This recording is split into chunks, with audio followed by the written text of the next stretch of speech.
Greetings. As the gentle embrace of evening descends, let us quietly journey into the somewhat earthy, yet undeniably fascinating world of medieval occupations. This was a time when the work you found yourself undertaking often spoke less of a chosen career trajectory and rather more of your potential proximity to unusual ailments or the occasional unexpected thermal incident. So, before you settle completely into your preferred haven of comfort, perhaps consider extending a soft light to this visual narrative and, if it truly resonates with a quiet pleasure, perhaps subscribe. These gentle actions are, of course, entirely optional, to be taken only if you genuinely discover a sense of agreeable peace within these unfolding tales. And if the inclination stirs within you, feel free to share in the comments section where you might be listening from and what hour it is in your corner of the world. There is always a subtle, almost ethereal satisfaction in observing how our individual paths converge from across the globe, creating a momentary shared space. Now, allow the ambient illumination in your surroundings to soften just a touch, perhaps permitting a quiet fan to weave a delicate, rhythmic hum into the background. And, with a collective sense of ease, let us thoughtfully delve into tonight's gentle exploration. Imagine, for a fleeting moment, that your birth occurred within the landscape of medieval England, and your aspirations concerning a profession were, by necessity, quite unpretentious. The clamorous life of a knight holds little appeal. It feels, somehow, a touch too sharply defined. The monastic existence, with its profound silences, might seem overly secluded perhaps, so you gravitate towards a path that appears to offer the least resistance, the quietest journey, and in doing so, you slowly, almost imperceptibly, become known as a gong farmer. The term gong, in this particular historical context, did not refer to a resonant, ceremonial musical instrument, but rather to the prevailing medieval nomenclature for human waste. And a gong farmer was the individual, perhaps unexpectedly fortunate in terms of remuneration, whose specific duty involved the meticulous clearing of this material from latrines, from cesspits, and from private outhouses. Essentially, from any secluded space where individuals in medieval times sought moments of personal relief after partaking in a substantial, perhaps overly fibrous, meal of root vegetables and vague, lingering dietary regrets. Your professional endeavors were conducted beneath the concealing cloak of night, not for any inherent aura of mystery or clandestine purpose, but primarily because the distinct and undeniable aroma associated with this particular vocation was of such profound potency that the town's sleeping inhabitants generally preferred to remain in a state of blissful unawareness. Regarding your necessary presence during the hours of daylight, you would arrive at your designated worksite equipped with the rudimentary tools of your trade: a simple shovel, a robust wooden bucket, and perhaps, lingering faintly, the last fragile remnants of your personal pride and a desire for an unblemished reputation.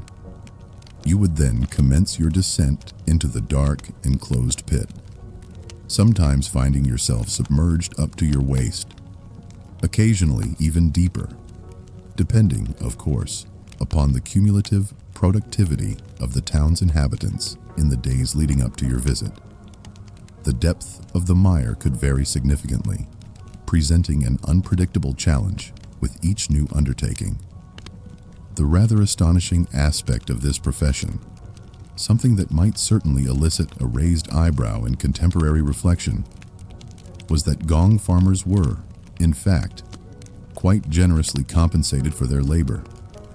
There were instances where their earnings demonstrably surpassed those of skilled carpenters or even experienced roofers, professions generally considered more respectable and less aromatic. The less agreeable truth, however, and one that surely weighed heavily upon the spirit, was that every single coin, every bit of their compensation, was truly and unequivocally earned, as they immersed themselves, quite literally, in the accumulated biological remnants and historical indignities of generations. In the 1300s, the nascent concepts of health and safety were not, to put it mildly, at the very forefront of prevailing societal concerns. Cesspits, constructed with varying degrees of structural integrity, could, without the slightest warning, unexpectedly collapse, trapping the unfortunate worker within their confines. Furthermore, methane gas, an unseen and odorless byproduct of decomposition, had a disconcerting tendency to unexpectedly ignite, often with catastrophic consequences for those present. There exist unsettling historical accounts of gong farmers losing consciousness, silently succumbing to the suffocating fumes, then slipping tragically into the mire, perishing in circumstances that could only be described with profound understatement as the most unfortunate and undignified of endings, far removed from any sense of peaceful departure. Regarding the rudimentary implements employed within this very specific trade, a simple, sturdy wooden bucket, often stained with the indelible marks of its purpose. A scoop equipped with an exceptionally long handle, designed to provide a modicum of distance from the task at hand. And, on occasion, a patient donkey. Not for the companionship it might offer, but purely for its tireless utility in transporting the heavily laden cart of waste beyond the town's often strained borders. This collected human waste was then methodically deposited in designated, often remote areas, or in a rather practical, if somewhat unappetizing, application, utilized as a crude form of agricultural fertilizer. Because, truly, nothing quite evokes the essence of organic farming in its most unfiltered and primal form, like the raw remnants of medieval digestive processes, enriching the very soil from which future sustenance would, hopefully, arise. Socially, the unfortunate gong farmers were typically and understandably actively avoided. Invitations to festive banquets or convivial gatherings were, quite predictably, not forthcoming. Their presence would undoubtedly introduce an unwelcome olfactory element. Yet, some individuals within this unique profession did, perhaps surprisingly, discover a subtle sense of kinship and shared understanding among their fellow night soil collectors. They likely engaged in gentle, perhaps even good-natured competitions, quietly comparing notes about who had endured the most profoundly unpleasant and aromatically challenging day, finding solace in shared experience. And the pervasive odor. One never truly achieved a state of complete adjustment to it. One simply, out of sheer necessity and a quiet resignation, ceased to vocalize complaints. Eventually, it became, for better or worse, an intrinsic and undeniable part of who you were, a silent testament to your daily toil. So, while the diligent gong farmer may not have carried a grand gleaming sword or adorned themselves with a flamboyant plumed hat, they were, in their own quiet and unsung way, the essential custodians who discreetly prevented medieval towns from succumbing entirely to the overwhelming burden of their own biological output. They were the unnoticed, often unappreciated champions of urban hygiene, steadfastly working, one bucket at a time, to maintain a precarious balance. And if that particular prospect, even in its most rephrased and softened articulation, still seems rather unappealing, rest assured, the journey through medieval occupations somehow manages to become even more challenging, more peculiar, and occasionally even more unsettling. Let us now imagine that the confined urban cesspit scene does not, for whatever reason, resonate with your personal inclinations. You find yourself seeking a vocation that draws you closer to the natural world, a role performed outdoors, perhaps even one that involves some direct interaction with the local fauna, however unconventional. Congratulations, dear listener.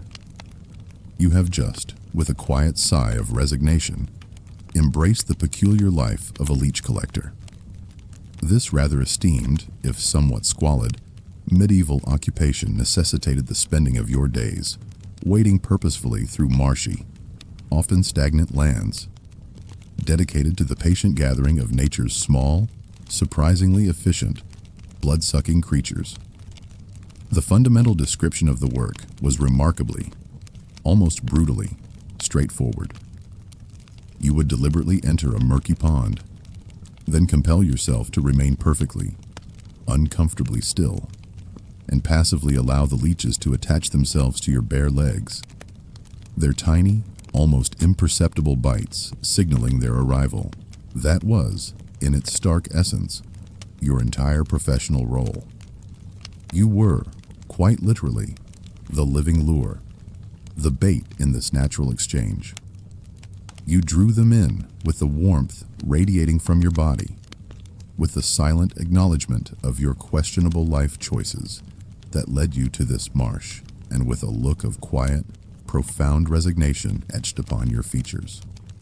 Once these slick, surprisingly tenacious little creatures had firmly latched on, you would, with a practiced and gentle motion, pull them off, one by one, and carefully deposit them into a waiting jar. This somewhat unsettling process would be patiently repeated until you began to experience a noticeable, though perhaps not alarming, sense of lightheadedness resulting from the gradual blood loss, at which point you would, quite sensibly, return home for a much-needed period of rest and the probable, almost inevitable, onset of a localized infection around the numerous bite marks. This was, quite contrary to initial impressions, far from a niche or obscure profession. Leeches were, surprisingly, in remarkably high demand, largely owing to medieval medicine's preferred and widely accepted approach to therapeutic treatment, the pervasive practice of bloodletting. A persistent headache? The physician's immediate recommendation would often be to apply leeches. Experiencing a lingering sense of melancholy or a pervasive sadness. Perhaps the gentle draining of a bit of your vitality, a reduction in the body's humors, would, in their view, provide some alleviation. Confronted with the terrifying onset of the plague itself, surely a slight, almost negligible, reduction in blood volume, they reasoned, was all that was fundamentally required to rebalance the internal forces. Barber surgeons, the multifaceted medical practitioners of the era, regarded leeches with the same profound affection that contemporary social media personalities might harbor for bright, unflattering lights that somehow enhance their appearance. They were, in the prevailing medical paradigm, fundamentally necessary tools. And this widespread necessity inherently implied that someone, somewhere, had to painstakingly gather thousands, perhaps even tens of thousands of them. That someone, dear listener, was you. A sort of living, walking, and somewhat self-sacrificing charcuterie board for the demands of the swamp and the often misguided tenets of medieval medical practice. As for any form of protective attire, the concept was, frankly, largely non-existent within this particular profession. Most collectors performed their duties barefoot and bare-legged, often individuals of the female gender, or those facing the most dire and inescapable forms of extreme poverty. The more fortunate among them might possess the luxury of wearing a simple, perhaps coarse skirt that offered minimal protection. The less fortunate, however, would inevitably bear the persistent marks of numerous lingering welts and small, red bite wounds. And if the caprices of fate were particularly unkind on a given day, you might, upon your weary return home, discover a few leeches still stubbornly clinging to you, growing plump and seemingly content as they continued their quiet feast beneath your knees. A lingering, unpleasant souvenir of your day's work. The inherent dangers of this profession, however, extended well beyond mere blood extraction and minor discomfort. These were not idyllic, pristine garden ponds, shimmering with purity. We are speaking, rather, of muddy, perpetually stagnant waters, teeming with unseen bacteria, a myriad of amphibians, and the occasional, rather judgmental waterfowl that seem to observe your predicament with an air of superior disdain. You faced a constant and tangible risk of contracting debilitating tetanus, the discomfort of trench foot, and a distinct, lingering sense of trench shame that accompanied the unpleasantness. Payment for such a demanding and unhygienic task was, predictably, meager. Perhaps a few meager coins for every dozen leeches successfully collected, or, on rare, fortuitous occasions, some form of basic food provision. But mostly, your principal reward was the quiet, almost melancholic, satisfaction of contributing, however indirectly, to the noble, if often ineffective, practice of bloodletting and the gradual, perhaps inevitable, decline of the patient's overall well-being.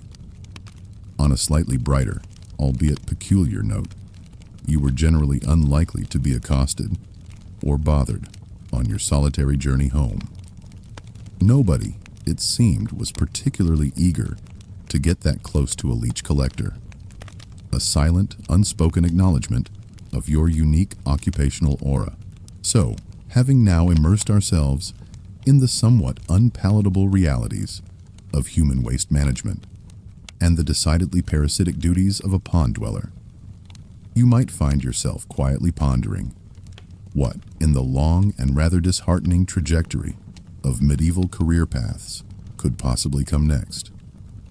Well, dear listener, allow me to introduce you to the grim, demanding, and utterly essential task of burying those who tragically succumbed to the relentless advance of the Black Death. That is correct. In this unfolding narrative, you are now, by dire necessity, a plague burial assistant. Because, in the medieval era, the pervasive specter of death did not politely await formal job interviews or consider the convenience of its arrival. This particular and profoundly sobering role came with three fundamental unspoken prerequisites: a sturdy, reliable shovel, a remarkably strong and resilient constitution, both physical and mental, and, perhaps most crucially, an almost unsettling, profound disregard for one's own personal safety and well-being in the face of overwhelming contagion. Protective equipment? At its most optimistic, you might possess a simple cloth, perhaps soaked in vinegar for a modicum of perceived defense, tied loosely across your face. At its most grim, you relied solely upon your own faint, almost desperate optimism, and perhaps the pungent aroma of some garlic, which someone, somewhere, had, with an air of earnest conviction, sworn would effectively ward off malevolent atmospheric influences and unseen pestilences. When the terrifying wave of the plague arrived with devastating force in the mid-14th century, people, both high and low, vanished from the landscape more swiftly and comprehensively than the very concept of reason during a fervent witch trial. Entire sections of towns and villages became eerily vacant overnight, their former inhabitants having simply ceased to exist. Corpses, unceremoniously, accumulated in thoroughfares, within the quiet confines of homes, and even inside hallowed places of worship, their numbers growing with each passing hour. Someone, without question, was urgently required to remove them. to clear these silent, grim reminders of the pandemic's relentless march. That someone, burdened by this immense and perilous duty, was you. Mass graves, somberly referred to as plague pits, became your harrowing daily workplace. You would spend extended, laborious periods excavating vast trenches, broad enough to accommodate the remains of entire families, sometimes even multiple households, laid to rest in a communal, undignified slumber. Sometimes there were no traditional coffins, merely bundles of human remains, hastily wrapped in coarse fabric, occasionally, and rather morbidly, accompanied by a chicken, perhaps intended as an offering for good fortune in the afterlife, or perhaps the bewildered fowl simply wandered in and became part of the grim tableau. And do not, for a moment, anticipate any profound displays of appreciation or gratitude for your perilous work. People would, quite naturally and instinctively, steer well clear of you, much like, well, the plague itself. Should you, inadvertently, appear in the bustling marketplace, everyone would, with a sudden and synchronized urgency, recall critical, pressing engagements elsewhere, dispersing like startled birds. You were perceived not merely as a person, but as an ill omen, an unpleasant, pervasive odor, and, most terrifyingly, a potential carrier of contagion. A medieval trifecta of profound misfortune and social ostracism. The labor itself was unrelenting, demanding, and ceaseless. There were no weekends, no designated holidays, no moments of reprieve. The plague granted no quarter, no cessation in its deadly work, and consequently, neither could you. The most unsettling and pervasive aspect of this existence was the constant, gnawing awareness that each day spent on the job was a perilous, life-threatening gamble, a silent wager against your own mortality. Many burial assistants, tragically, ultimately became what they so diligently interred, especially after an ill-timed sneeze or a casual cough emanated from an unfortunate infected direction, sealing their fate. As for recompense for such a harrowing and indispensable service, in theory, the local town council or civic authorities might, on occasion, offer a few meager coins or some pieces of stale, hardened bread. In practice, however, payment frequently consisted of little more than your continued, precarious survival from one day to the next, a silent, grim currency. On a slightly more positive, if still bleak note, there was a stark, undeniable sense of purpose embedded within your grim duties.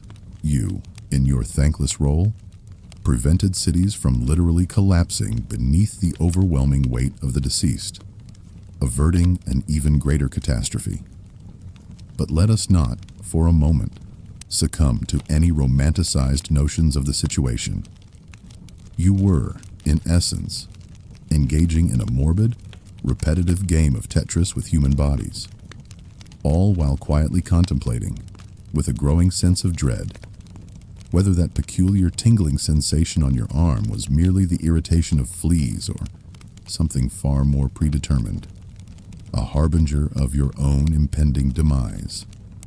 Welcome now to the captivating, albeit somewhat malodorous, realm of medieval textile production, a place where the burgeoning world of fashion subtly intersected with the ancient art of fermentation, and you, the unassuming, diligent fooler, quietly ensured that no one's freshly crafted wool tunic ever felt quite as coarse or irritating as a prickly, unyielding plant.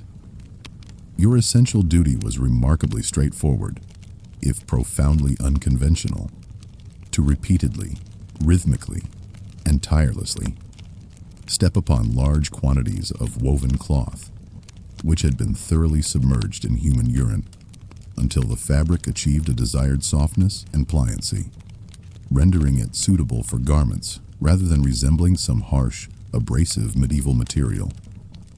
You see, unprocessed wool, in its natural raw state, possesses an inherent oiliness, a noticeable stiffness, and an unfortunate tendency to cling stubbornly to everything it encounters with the tenacious grip of an unpaid, perpetually resentful assistant. To transform this raw material into wearable, comfortable fabric, it required a specific and rather peculiar process known as fulling.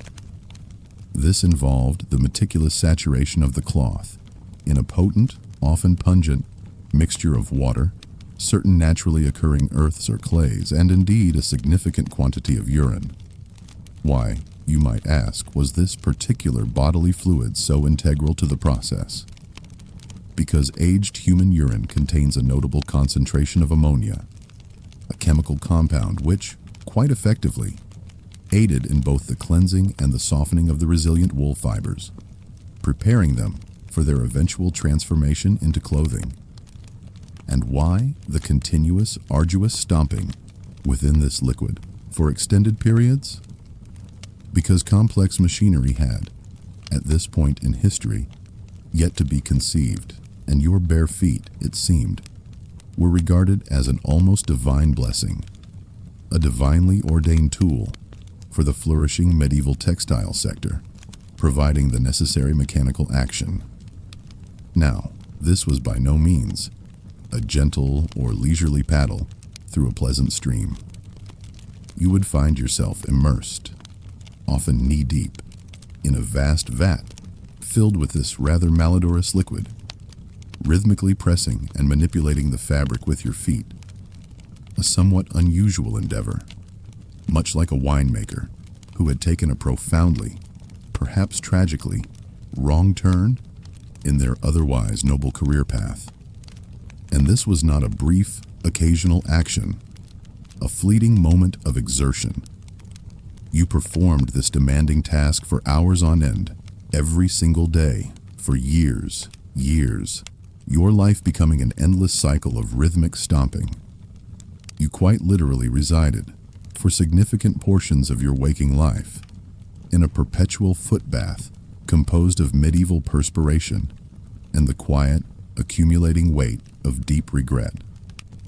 The pungent odor associated with this profession was, quite simply, legendary. So much so that fulling establishments were intentionally and strategically constructed far from urban centers, not due to any nascent zoning regulations or environmental concerns, but purely because no one within the general populace could tolerate the pervasive, lingering aroma of your profession within any close olfactory range. And let us briefly address the inherent health implications of such an occupation. Between the constant threat of trench foot, the discomfort of chemical burns from prolonged exposure to ammonia, and the sudden appearance of inexplicable rashes bearing ominous, God-fearing names like God's curse, your physical body was in a constant state of subtle, and sometimes not so subtle, protest. Oh, and if your rudimentary footwear became too saturated with the fulling solution, they would, with an almost predictable certainty, likely disintegrate and fall apart by the week's end anyway, requiring constant replacement. Regarding your social standing within the broader medieval community, it is entirely fair to assert that fullers were not typically the coveted headline guests at festive banquets or important social gatherings.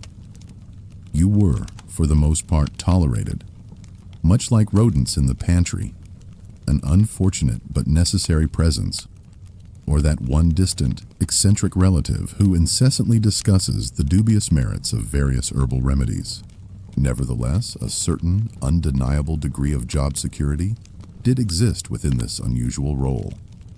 People, throughout history, consistently required new clothing, and wool in the medieval period reigned supreme as the primary textile. As long as humanity continued to perspire, to experience the occasional itch, and harbored the quiet desire to appear even marginally less unkempt than wild goats, your essential services, however odorous, remained in unwavering demand. but at what profound personal cost to your senses and your spirit. You were not, by any stretch of the imagination, fashioning haute couture. You were, quite literally, submerging your feet in the bodily fluids of others, all while maintaining a quiet, almost desperate, hope that no one, ever, would politely inquire about your livelihood during a shared dinner, for fear of tainting the meal. And yet, somehow, even from this rather unappealing point, the narrative of medieval occupations still manages to find ways to worsen. Let's now assume you have grown thoroughly weary of fluids, both corporeal and otherwise, and perhaps you ardently desire a profession that is, at least technically, dry. Congratulations. You have just been appointed, with a faint groan, as a treadwheel operator. This rather esteemed, yet profoundly physically demanding laborer spent their arduous days confined within the interior of a colossal, often creaking, wooden hamster wheel. However, instead of anticipating a small, palatable reward at the conclusion of their efforts, their sole recompense was persistent, debilitating joint discomfort, and a gentle, slowly unfolding, pervasive existential contemplation regarding the nature of their repetitive existence.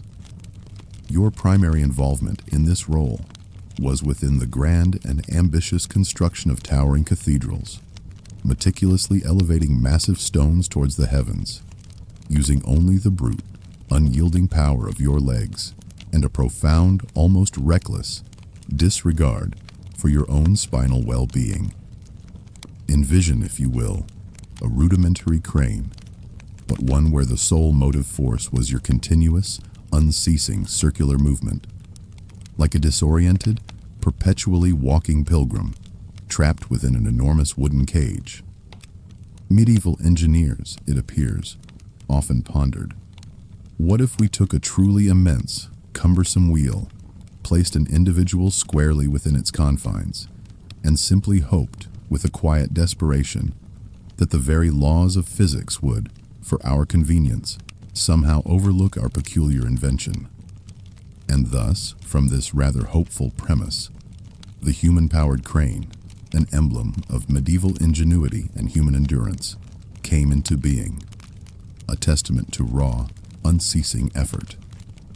The colossal wheel itself was often positioned perilously high above the ground, meaning you were not merely walking within a wheel at ground level.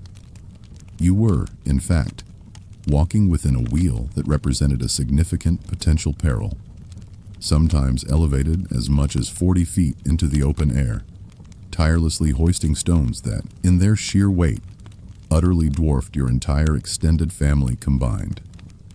Should you, inadvertently, misstep or lose your footing, gravity would immediately and mercilessly assert its dominance, ensuring a swift and abrupt descent.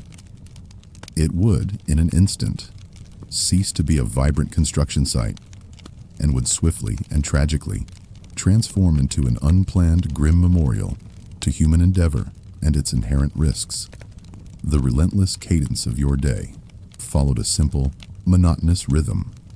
Walk, walk, and then walk some more.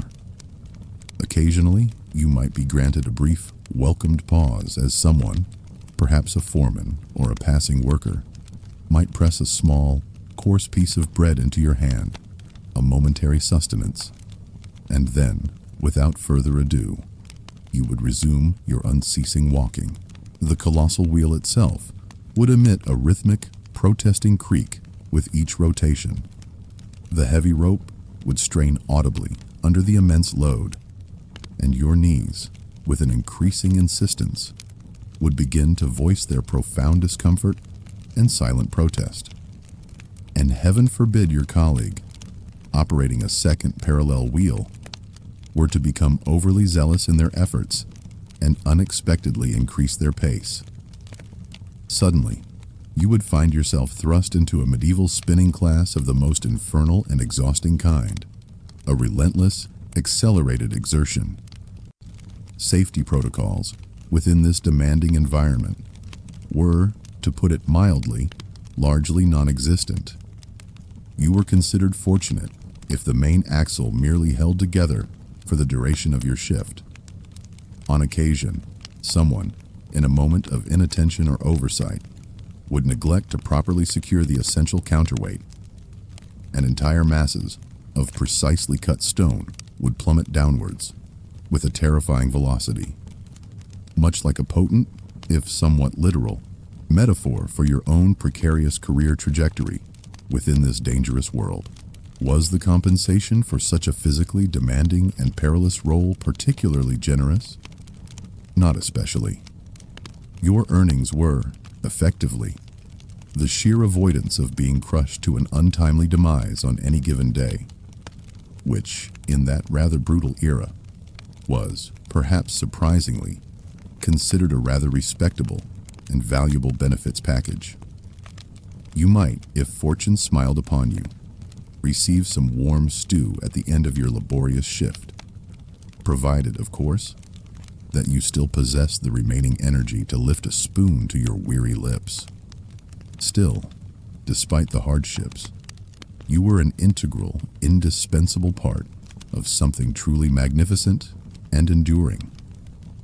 The construction of a grand cathedral, a soaring testament to profound spiritual devotion, to the pinnacle of artistic endeavor, and to monumental architectural ambition.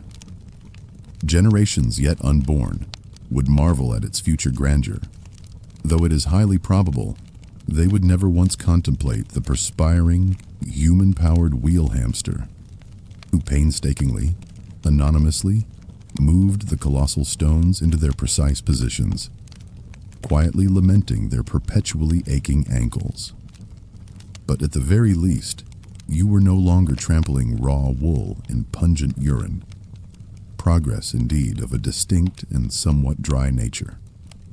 So, having endured the monotonous realities of perpetual circular walking and the ceaseless, back-breaking lifting of rocks the size of deeply ingrained personal regrets, perhaps you now find yourself yearning for a role that offers more dynamic movement, a touch more drama, and a heightened, though perhaps unwelcome, risk of encountering creatures that carry parasites and possess less than friendly dispositions. Welcome now to the rather unglamorous, yet undeniably essential existence of a rat catcher. This unsung champion of medieval urban sanitation, assuming, of course, that one is willing to broadly define hero as someone who pursues scurrying rodents with nothing more than a rudimentary stick and a questionable, perhaps even cavalier, grasp of their own self-preservation. Rats, in the medieval world, were an omnipresent and seemingly intractable nuisance. They infested granaries with alarming alacrity, crowded the boisterous taverns with their unwelcome presence, and even brazenly overran grand castles, which, in essence, simply meant that these fortified structures were merely rather upscale, more elaborate rat residences. And the prevailing solution to this pervasive problem of vermin was not achieved through the application of sophisticated poisons, the deployment of intricate mechanical traps, or the implementation of any nascent scientific methods. No, the primary, and often sole, solution was you. A solitary individual, equipped with a net, often accompanied by a loyal, if somewhat mangy, dog, and possessing a distant, almost haunted gaze that seemed to subtly communicate, I have indeed witnessed things that would disturb the average person. Your typical day involved navigating the dark, confined spaces beneath structures, often crawling through cramped, suffocating passageways, relentlessly pursuing rats with nothing more than your bare, calloused hands or a small, crude club. At times, you employed the swift agility of trained ferrets. At other times, the tenacious determination of terriers. And occasionally, when all other methods failed, pure, unadulterated, desperate, and primal aggression. All the while, you diligently, almost instinctively, attempted to avoid being bitten, scratched, or inadvertently sneezed upon by the mobile biohazards that scurried with alarming speed past your feet, their tiny claws scraping on the uneven surfaces. And let's be absolutely clear, dear listener, these were not the charming, pie-baking, anthropomorphic rats of children's stories or whimsical fables. These were disease-ridden, plague-carrying, truly agitated, and fundamentally aggressive medieval rats. They subsisted, quite unapologetically, on refuse and the discarded scraps of human existence, battled fiercely and relentlessly among themselves for mere breadcrumbs, and quite frankly, likely possessed better, more robust health coverage than you, their tireless pursuer. The essential implements of your demanding trade were strikingly simple. A plain burlap sack, its coarse fibers often stained with the remnants of your grim endeavors. A flickering, smoke-emitting torch, its uncertain light casting dancing shadows. And perhaps, if fortune truly favored you, some crudely boiled leather gloves that offered roughly the same level of actual physical defense as a damp paper towel against the sharp teeth and claws of an enraged rodent.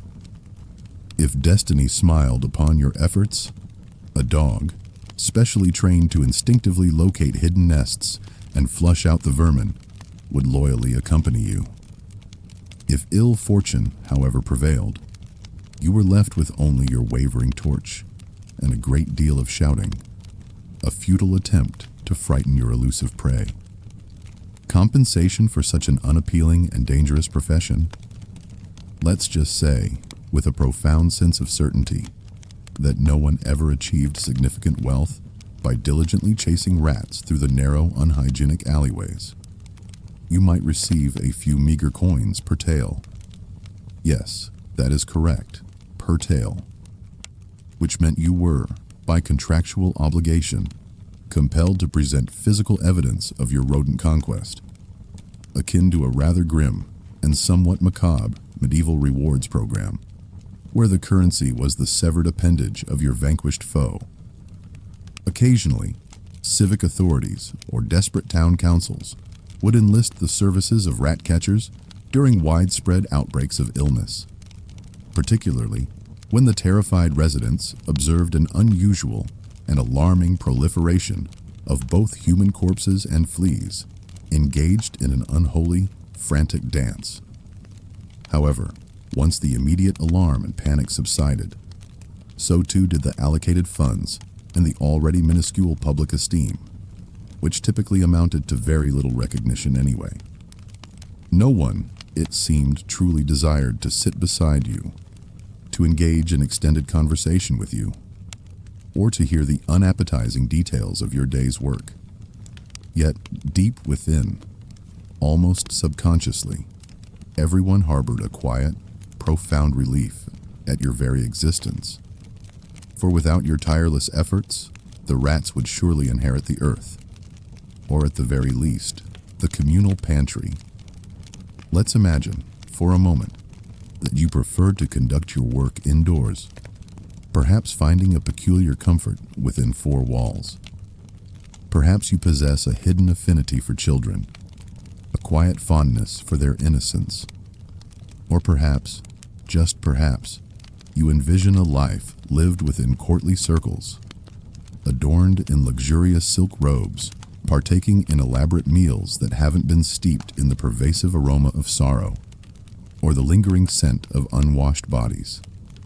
So, with a sense of quiet aspiration, you manage to secure a seemingly promising position within the opulent confines of the royal palace, dedicated to the intimate care of a young noble of high birth. Sounds rather comfortable, does it not? A life of ease and proximity to power. You are, in fact, the whipping boy, a living, breathing, and quite literally, a substitute for punishment.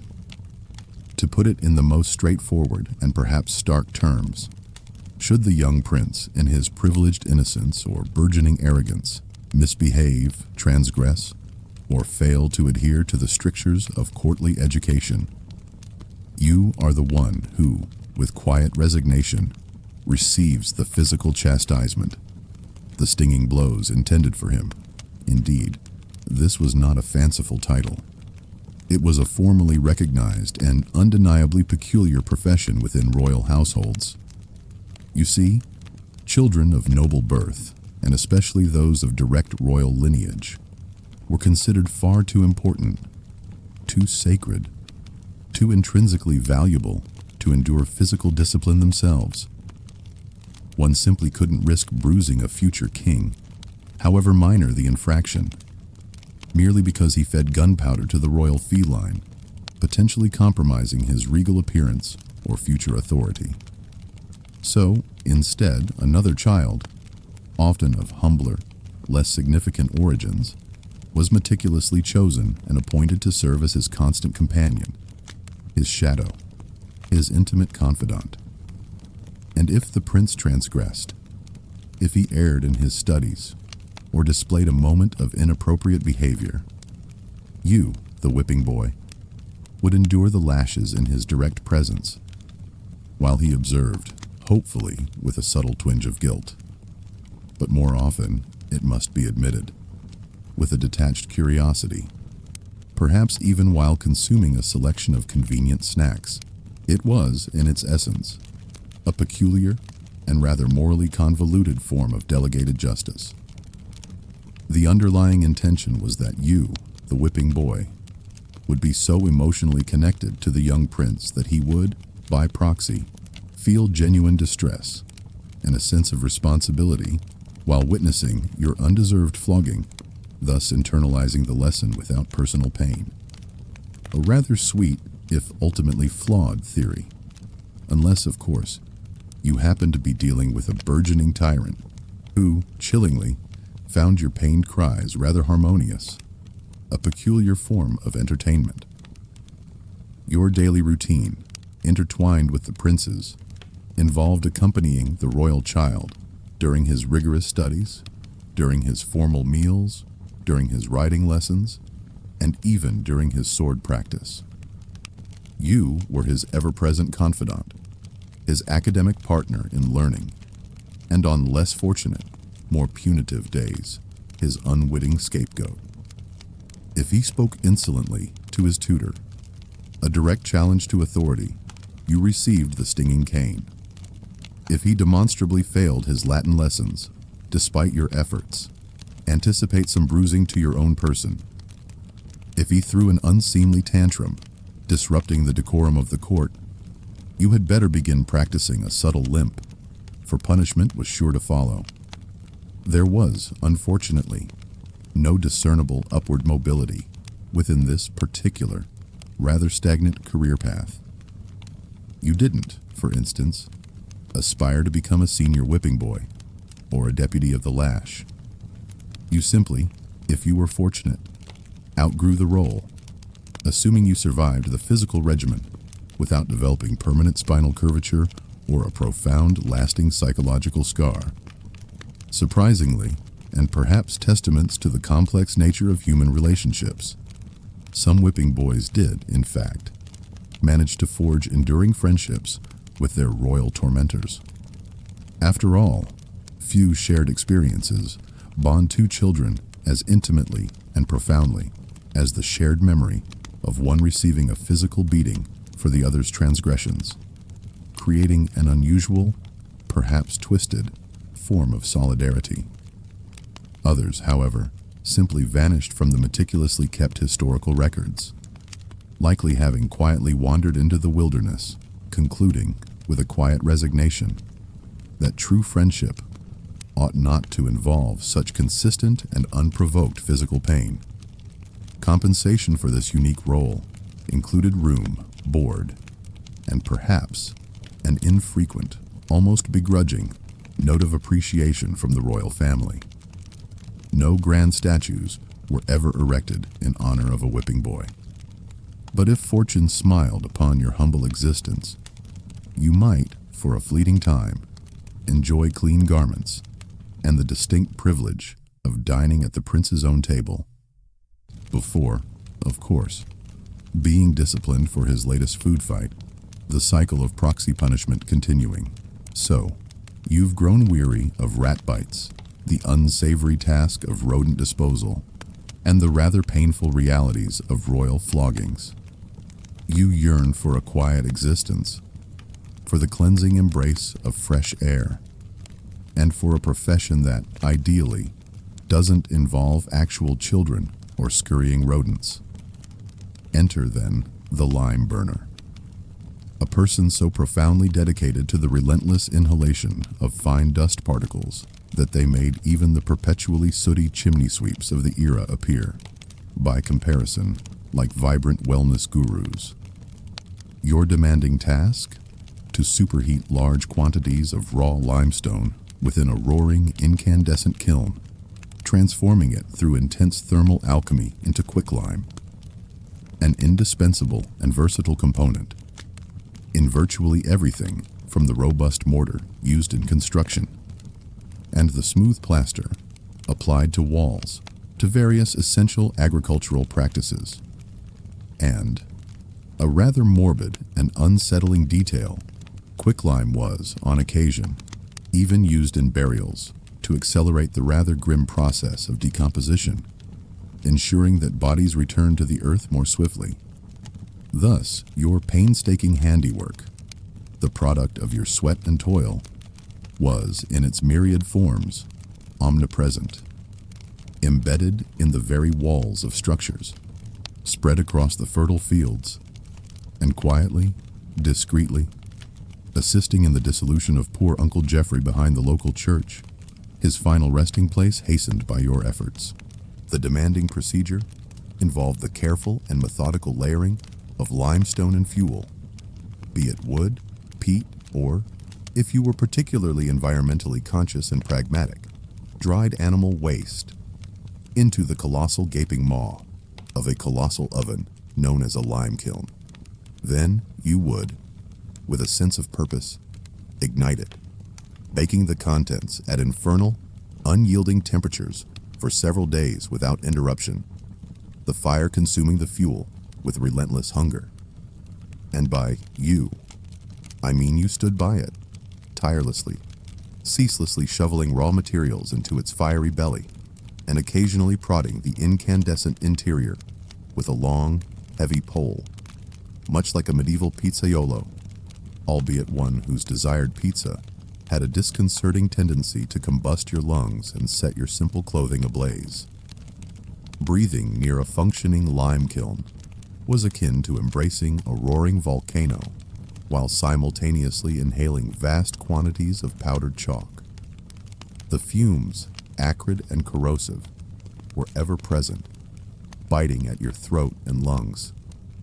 Fine dust permeated everything, coating your skin, settling in your teeth, and silently infiltrating your very being. And there was a persistent, ever-present risk of spontaneous combustion, a sudden, unexpected flare-up. A single, ill-timed gust of wind could leave you expectorating fragments of masonry, while your eyebrows, with an almost comical speed, subtly disintegrated, singed away by the intense heat.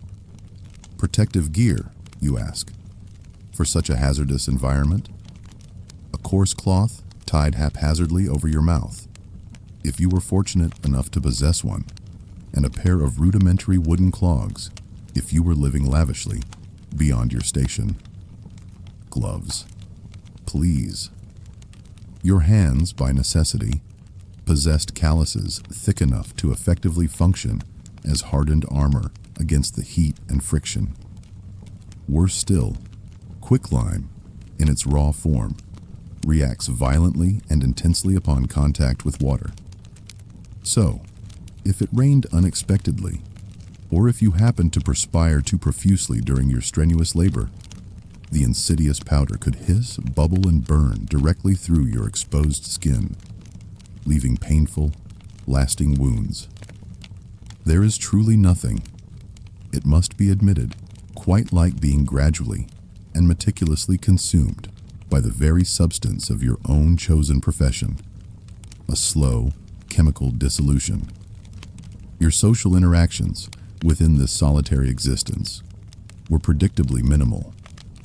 You carried, perpetually, the distinct scent of scorched earth and pervasive dust. You resembled a ghostly dust-covered chimney, and your lungs, with each arduous breath, emitted sounds reminiscent of a dying, asthmatic accordion. But on a positive note, your demanding work, in its own peculiar way, commanded a certain unspoken respect.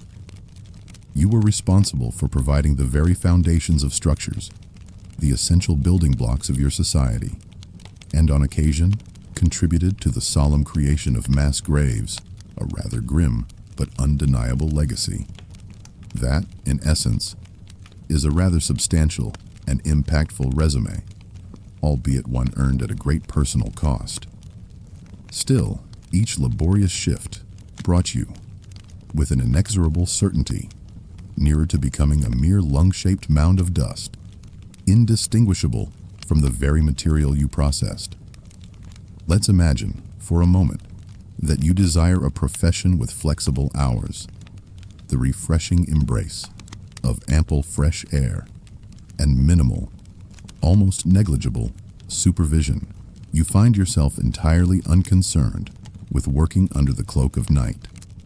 You possess a distinct distaste for any form of authority, and you are not easily disturbed by the silent, grim presence of human remains. Congratulations, dear listener.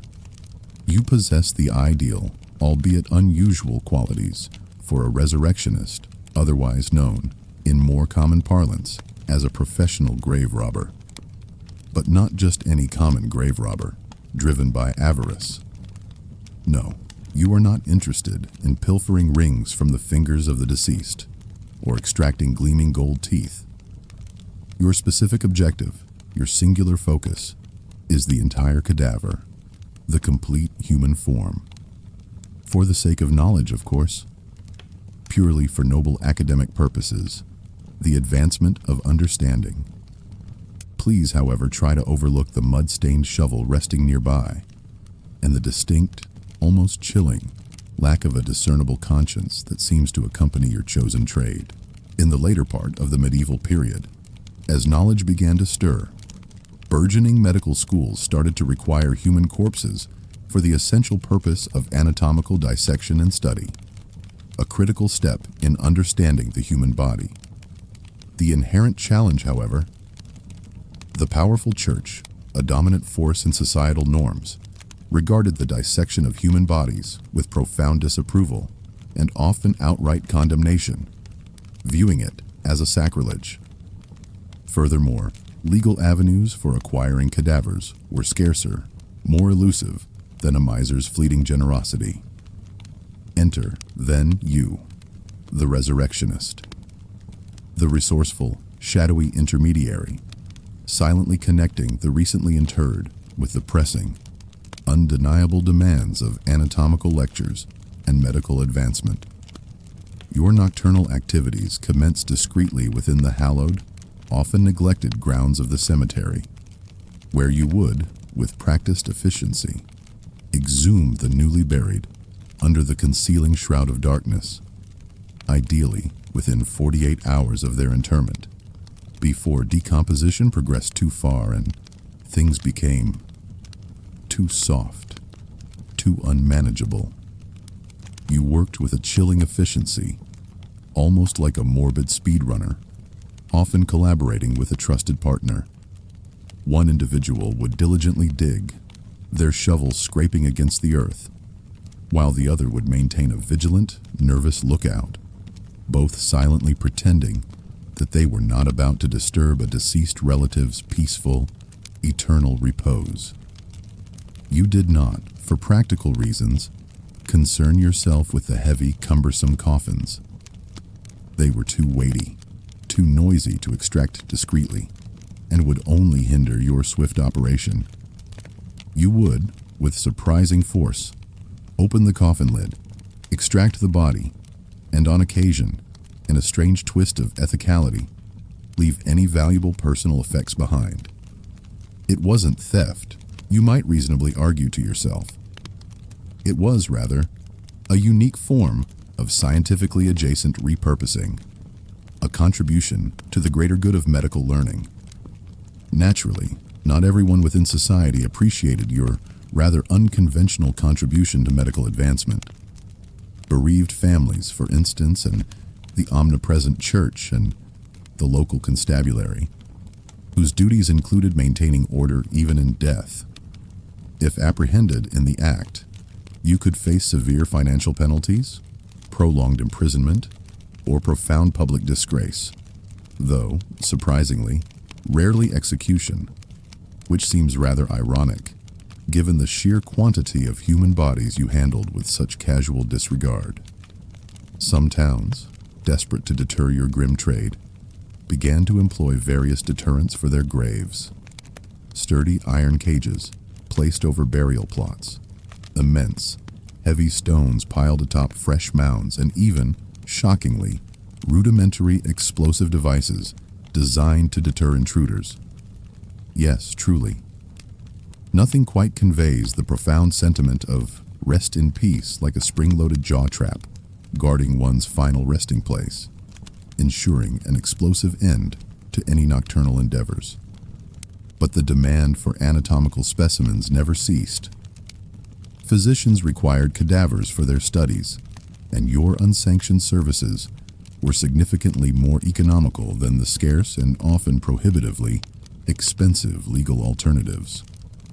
Sometimes, you even had a standing request from a particularly discerning anatomist. One adult male, relatively intact, with no visible signs of the dreaded plague, if you please. The compensation for this grim work was, surprisingly, quite decent, particularly for a role requiring no specialized training beyond possessing a sturdy shovel and an intrinsic, almost chilling, sense of emotional detachment. You earned more per body than most hardworking peasants would see in an entire month of arduous labor, a clear indication of the desperate demand for your unique, illicit services. Ah, yes, the groom of the stool. The quintessential courtly position that, beyond any shadow of a doubt, undeniably proves that no matter how grand, how opulent, or how seemingly refined courtly existence may appear on the surface, someone, somewhere within that gilded cage, is invariably responsible for managing the intimate and rather unavoidable digestive affairs of the king himself. If you are, at this very moment, wondering whether the title is merely symbolic, a euphemism for some less direct service, I assure you, with profound historical certainty, it is not. Your entire, somewhat surprising, royal duty involved intimately assisting the reigning monarch during his most private and vulnerable moments, specifically when he was seated upon his portable, velvet-lined, gold-trimmed commode, an item of peculiar regality, elegantly referred to, with a straight face, as the stool. And your precise daily task, the very essence of your position, to meticulously aid him in his ablutions, to ensure his comfort and cleanliness in these private moments. Allow that somewhat unsettling thought to settle gently in your mind for a moment. This was not merely some elaborate medieval jest gone awry, a prolonged prank on a courtier.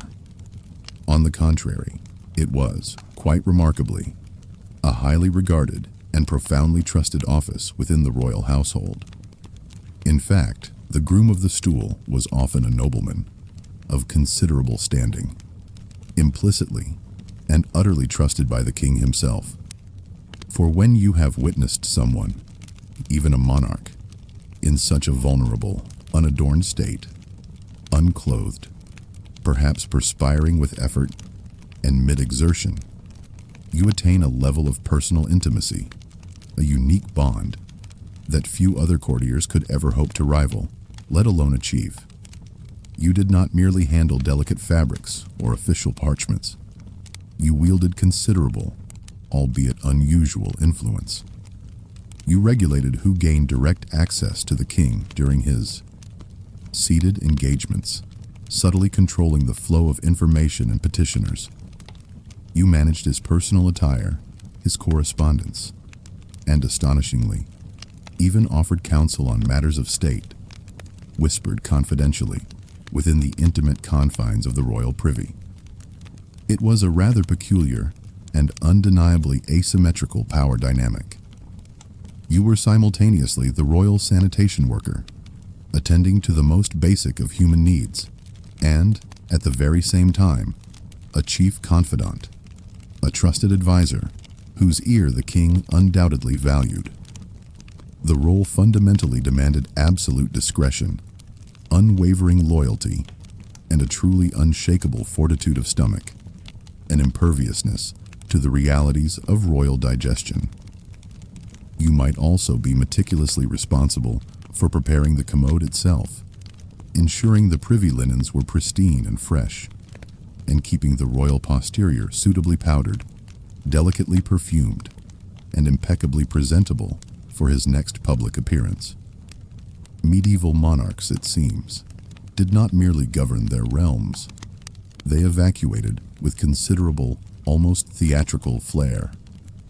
Naturally, you were bound by the strictest, most solemn vows of secrecy. Disclosing the intimate details of royal bowel movements to the patrons of the local tavern would be a career-ending and quite possibly a head-ending maneuver, a swift path to oblivion. Still, given the pervasive nature of courtly gossip and the insatiable appetite for salacious details, your intimate, first-hand knowledge of the king's daily diet and his digestive patterns rendered you, in effect, a walking medical chronicle, and a surprisingly popular one at that, sought after for whispered tidbits of information. Despite its rather unappealing and undeniably intimate aspects, the position was, rather strikingly, exceptionally well compensated. You resided in luxury within the palace. You dined with privilege at the king's own table, and occasionally received valuable grants of land or even prestigious noble titles, all for being literally indispensable within the royal washroom, a quiet testament to your unique utility. Yet, it's a rather difficult accomplishment to boast about with any real pride at social gatherings or formal assemblies. Oh yes, I am the singular reason His Majesty experiences no chafing. Not quite as impressive or as heroic as knight or chancellor, is it? A silent, personal victory perhaps, but not one for public acclaim. So, you envision yourself, with a spark of enthusiasm, as a culinary artist in the Middle Ages. That's a rather charming and perhaps somewhat naive aspiration. Forget any grand aspirations of gourmet awards or Michelin stars. Your primary, most pressing objective, simply to prepare a meal that does not actively cause harm, or worse, to anyone who consumes it. As a medieval cook, your responsibility was significantly less about crafting exquisite, delicate dishes and far more about diligently averting culinary disasters of potentially fatal proportions. You were not, by any stretch of the imagination, working with the freshest ingredients available. Instead, you utilized the least decayed ones, those that smelled mostly acceptable to a discerning nose, and only occasionally exhibited a faint, unsettling twitch, a ghostly remnant of their former life. Your essential tools, the implements of your trade, included a colossal, heavy cauldron, perpetually simmering over an open flame, a wooden spoon resembling a battle axe in its sheer size and heft, and a roaring, unpredictable fire that had a disconcerting tendency to either scorch your meticulously prepared stew to a blackened crisp, or, with a sudden burst of heat, singe your eyebrows to a smoking stubble. Sometimes, with a cruel efficiency, both unfortunate events would occur simultaneously. Recipes, you ask, for these culinary endeavors? A typical medieval recipe, scribbled on a piece of parchment, typically read something like this: take meat, boil it until tender, add a handful of various herbs, and then, with a quiet desperation, pray. Quantities were, by modern standards, incredibly imprecise. Instructions were even less clear, relying heavily on instinct and tradition. And if anyone, daring to be critical, ever complained about the results, you simply and firmly informed them that it was prepared in the peasant style, an unassailable retort. Working within a noble household implied, by its very nature, more refined expectations and consequently, more inventive and often desperate ways to subtly conceal any signs of spoilage or decay in the ingredients. Expensive spices, such as imported pepper, cinnamon, and cloves, were not primarily incorporated for their nuanced flavor profiles. They served, rather, to effectively mask the lingering taste of impending doom, the subtle hint of decay.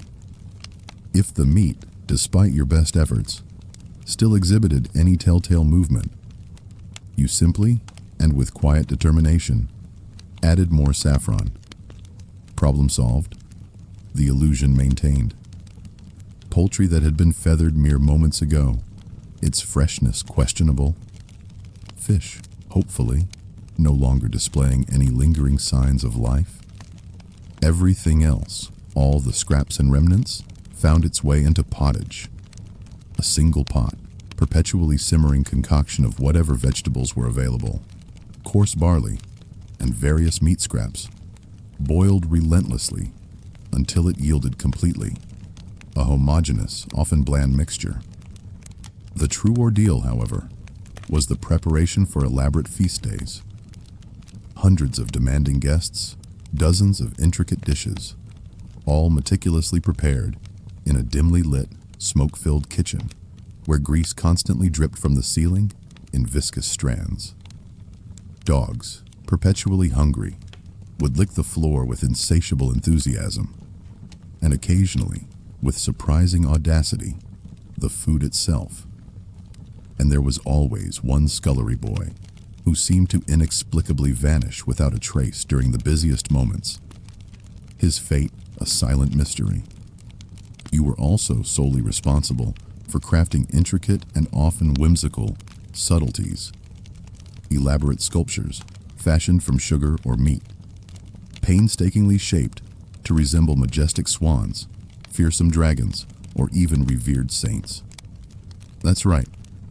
You had to construct a saint from pastry, meticulously, and still find the time, amidst the chaos, to boil 50 large cabbages for the evening meal. If your delicate culinary creation collapsed mid-display, guess who received the inevitable blame, the scathing criticism? Certainly not Saint. John the Melty, who remained blissfully unaware of his structural deficiencies. Burns, accidental cuts, rampant infections, and debilitating bouts of food poisoning were all inherent, accepted aspects of the profession, occupational hazards. There was no refrigeration to preserve freshness, no health inspector to ensure hygiene, and absolutely no sympathy offered when the Lord's meticulously prepared pigeon pie unexpectedly exploded with a rather unappetizing sound. Still, if you managed to avoid poisoning anyone of significant standing or noble lineage, you might just, with a sigh of relief, retain your precarious position for now. Bon appetit, and may your stomach remain resolute.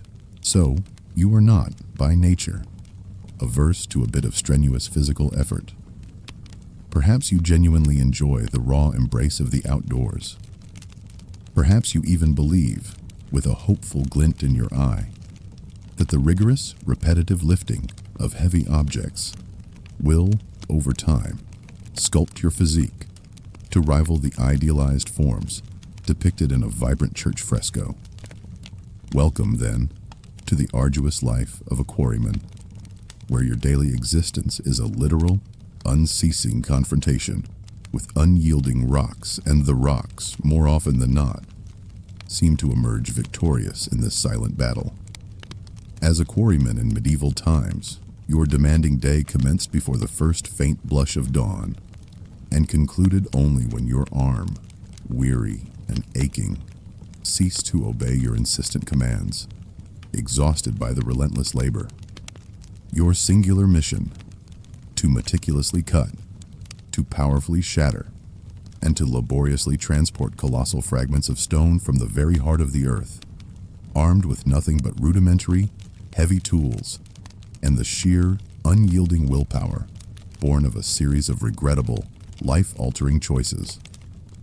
There were no sophisticated drills to assist you, no complex hydraulic systems to lighten the load. Merely heavy hammers, sharp chisels, stout wedges, and a profound, almost personal, animosity toward the unyielding nature of granite. You would begin your work by meticulously driving sturdy iron spikes into natural fissures and cracks within the rock face, attempting to cleave the stone. This method eventually yielded results, provided you struck the very same spot with sufficient force and unwavering frequency, all while your hearing, inevitably, gradually succumbed to the constant, bone-rattling impact of hammer on metal and rock.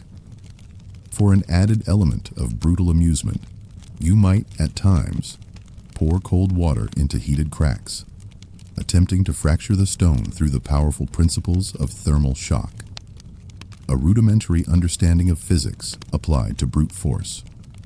Because when your job description, in its stark reality, involves direct reliance on the principles of thermodynamics to accomplish your task, it is generally a strong, silent indication that something, somewhere along the way, has gone terribly, fundamentally awry. Dust, fine and pervasive, permeated everything. It settled in your lungs with each breath, coated your teeth with an unsettling grit, and even found its way, inevitably, into your meager daily bread, a constant reminder of your environment. Safety goggles were, quite simply, an unheard-of luxury, a concept yet to be conceived. So you simply squinted your eyes and hoped, with a quiet desperation, that today would not be the day a stray, razor-sharp shard of limestone introduced itself, unexpectedly and painfully, to your cornea, blinding you. And let us not overlook the true moments of excitement and profound terror, unexpected cave-ins, and the terrifying plummeting of massive stone slabs. One incorrect strike, one slight miscalculation, could initiate a cascading effect of shouts, frantic scrambling, and a rather awkward and undoubtedly painful medieval workers' compensation hearing, which back then often amounted to a local priest simply remarking with a somber tone, "Well, he perished doing what he most detested." A grim epitaph. Your hard-won reward for such relentless effort? A few meager coins, a perpetually aching back, and the profound, somewhat bittersweet awareness that your painstakingly extracted stones might one day become a magnificent, soaring cathedral, a testament to enduring faith, or perhaps a dark, confining dungeon, a place of despair, or even just a utilitarian privy wall, serving the most basic of human needs. A true, albeit varied, legacy, if fortune, for a rare moment, smiled upon your endeavors. Your assignments would be to quarries rich in more yielding rocks, such as limestone or sandstone, materials that surrendered their form with less resistance. If not, however, you might find yourself laboring, with immense frustration, against the unyielding hardness of granite, a material about as cooperative as a tax collector experiencing a particularly severe hangover. Your social standing, within the broader medieval hierarchy, lingered somewhere between that of a background extra in a grand play and a local urban legend, a subject of hushed whispers. Romantic prospects, predictably, were limited to those who could appreciate perpetual grime, the ingrained dust of your profession, and the somewhat unsettling sound of conversational wheezing that accompanied your every utterance. But, at least, and this was a small, treasured comfort, you didn't have to work indoors. The open sky, however dust-filled, was your ceiling. So, you believe you possess a robust cardiovascular routine? A capacity for enduring physical exertion? Consider, then, the unrelenting demands of a wartime messenger in the Middle Ages. This profession, in its brutal reality, combined the sheer physical endurance of a marathon runner, the delicate, often precarious nature of high-stakes diplomacy, and the constant, omnipresent peril of being irrevocably mistaken for an enemy agent experiencing a string of very bad luck indeed. Your job description was, in its stark simplicity, straightforward. Transport critical military intelligence, often in the form of a scroll or a whispered message, across miles of hostile, often dangerous territory without being shot by an unseen arrow, stabbed by a lurking foe, trampled by an unsuspecting warhorse, devoured by a wild beast, or, perhaps most ignominiously, apprehended by the enemy. Envision yourself, if you will, as a medieval data stick, but one with far less reliable encryption and a considerably, frighteningly higher casualty rate. Speed was, without question, paramount. You needed to move swiftly enough to outpace mounted soldiers, to skillfully outmaneuver brigands lurking in the shadows, and occasionally, with a desperate urgency, articulate the phrase, "Do not harm me, I am employed here," in various, often unfamiliar tongues, hoping for understanding. If running on foot was not feasible due to the distance or terrain, you rode, compelling your horse to gallop relentlessly.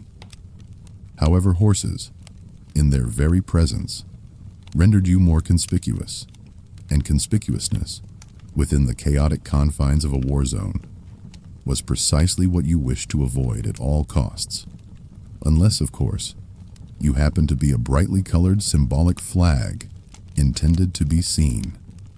Your critical dispatches included precise combat directives for waiting armies, clandestine troop movements that could turn the tide of battle, terms of surrender that held the fate of thousands, or rather awkward, rambling letters explaining why the king's much-anticipated reinforcements were, inexplicably, 3 weeks late and rather inebriated upon arrival. If intercepted by enemy forces, you faced the terrifying risk of brutal interrogation for vital information. If, by some cruel twist of fate, you were captured by your own forces during a change of attire or a moment of confusion, you might be erroneously identified as a spy and summarily hanged before you could even utter, in your dying breath, the desperate plea, "Wrong camp. My sincerest apologies." The weather, in its unforgiving brutality, offered no quarter, no moments of respite. You were expected, without complaint, to gallop through torrential downpours, through thick, clinging mud, through blankets of pristine snow, or beneath the scorching, relentless sun. All the while, you diligently, almost obsessively, kept your precious scroll dry and perfectly legible, because nothing, in the midst of a critical military campaign, quite signals a fundamental logistical failure, like liquefied ink, rendering the message illegible. Sometimes, your perilous duties demanded that you deliver messages amidst the very chaos of the battle itself, navigating between clashing lines of armed men, informing a commander with a desperate urgency that the left flank had either completely crumbled under pressure or had inexplicably wandered off in search of sustenance, abandoning their positions. Archers, focused on their targets, paid you no mind. Cavalry, in their thundering charge, could not discern your presence. Everyone else was simply too preoccupied with engaging in brutal combat to heed a desperate plea of, "Please, for the love of God, Do not impale the individual with the parchment, for his message is vital. And if you somehow, miraculously, survived the perilous delivery, what then? You then, with weary limbs, had to begin the equally dangerous return journey. Compensation for such a life-threatening role? Not bad, considering the risks, provided you were swift, discreet, and possessed a preternatural sense of impending danger, an almost psychic awareness of threats. Your chances of survival, day to day, were slightly better than those of a projectile launched from a catapult, but only marginally so. A grim calculation. Still, despite all its inherent perils and constant anxieties, the role possessed a peculiar, undeniable dignity. You were the tenuous thread that held vast armies together, the living voice exchanged between powerful monarchs, the person who ran at full, desperate speed, while everyone else, more sensibly, sought cover and protection. Because nothing, in the annals of history, quite embodies true heroism like delivering unsettling news with the utmost haste and unwavering resolve. The blacksmith. The medieval town's living, breathing furnace. Part skilled artisan, part practical conjurer of fire and metal, and a full-time, perpetually active fount of honest perspiration.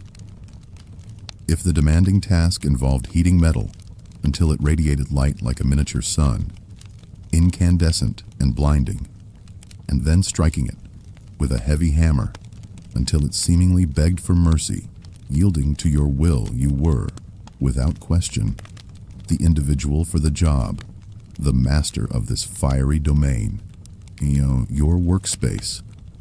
A forge, perpetually hotter than a summer night's underarm, permeated with the pervasive scent of soot, alive with the mesmerizing cascade of brilliant sparks, and filled with enough cacophony, enough rhythmic clangor, to effectively banish any lingering thought of tranquility from the minds of those nearby.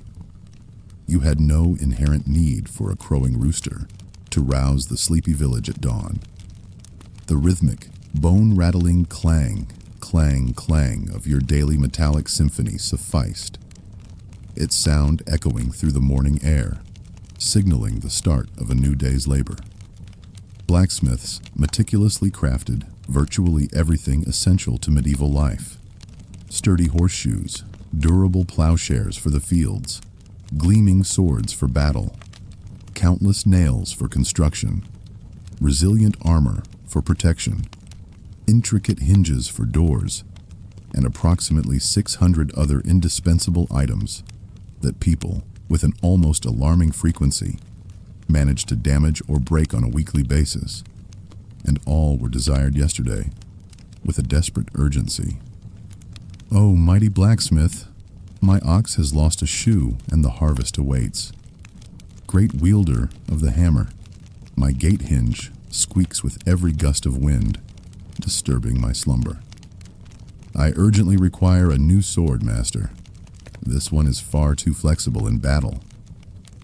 Everyone, it seemed, adored you, respected your skill, until, that is, it came time to settle the bill for your meticulous work. Then, suddenly, with a convenient amnesia, they recalled that Brother Thomas, the monk, also fashioned nails on the side, perhaps at a slightly lower price. Your physique, a testament to your demanding labor, perpetually calloused hands, scarred by the frequent, inevitable burns of the forge, deaf, perhaps, in one ear from the constant clangor, and your dominant arm possessed a girth akin to a sturdy tree trunk, muscled and powerful. Romantic prospects, while not entirely bleak, were certainly challenged by the realities of your profession. You possessed a notably robust physique, a testament to your strength, and a perpetually smudged, coal-darkened eyeline, lending you a certain rugged appearance. However, light, casual conversation was undeniably challenging when every pronouncement you made was immediately followed by a fit of coughing, expelling the dust of the forge, and an inexplicable, sudden burst of flames from behind you. A silent, fiery punctuation mark to your words. Let's delve into the inherent dangers of your trade. Red-hot metal, constantly present, poised to burn. Explosive, unpredictable sparks that flew without warning. Iron that fractured unexpectedly instead of yielding to your hammer, sending sharp fragments flying. Anvils, indifferent to your toes, always present a crushing hazard. Bellows that, occasionally and inexplicably, spontaneously ignited. Because, truly, why not add another element of peril? One moment of distraction, one slight lapse in attention, and your beard, for instance, could inadvertently serve as a temporary candle, consumed by the flames. And if you found employment with a castle or a powerful army, congratulations. You were now mass-producing weaponry, deadly instruments, for impatient individuals who preferred to resolve their disagreements with sharp, bladed implements rather than diplomacy. One could only hope you truly appreciated deadlines enforced by the grim, unspoken threat of a glinting sword, a tangible incentive for efficiency. But despite all these inherent challenges, the blacksmith was, without question, indispensable to medieval society. You were the very foundation of medieval technology, the unsung engine of progress, the town's reliable, go-to answer to the ubiquitous question, "Can you repair this, master?" Long before the emergence of formal engineers, you were instinctively conceptualizing tools, designing practical solutions. Long before the rise of social media trendsetters, you were shaping what was truly practical, what was undeniably necessary for survival and daily life. You created the essential items people needed for their very existence, and occasionally, to appear rather impressive and formidable while doing so. Still, no grand statues were ever dedicated to your tireless efforts, no monuments erected in your honor. Only more fractured metal, brought to your forge for repair, and a new customer perhaps, inquiring if it might be more affordable, without the elaborate, time-consuming decorative flourishes. Ah, yes, the bard. The quintessential traveling performer, the wandering poet accompanied by his trusty, often well-worn lute.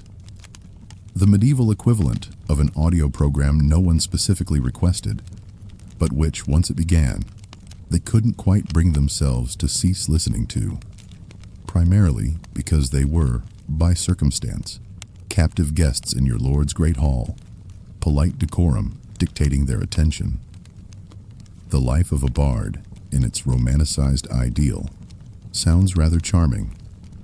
A life of artistic freedom, until you gradually realize that your demanding role encompassed elements of musician, of gossip-monger, of court jester, and a perpetual state of being subtly chilled and persistently peckish.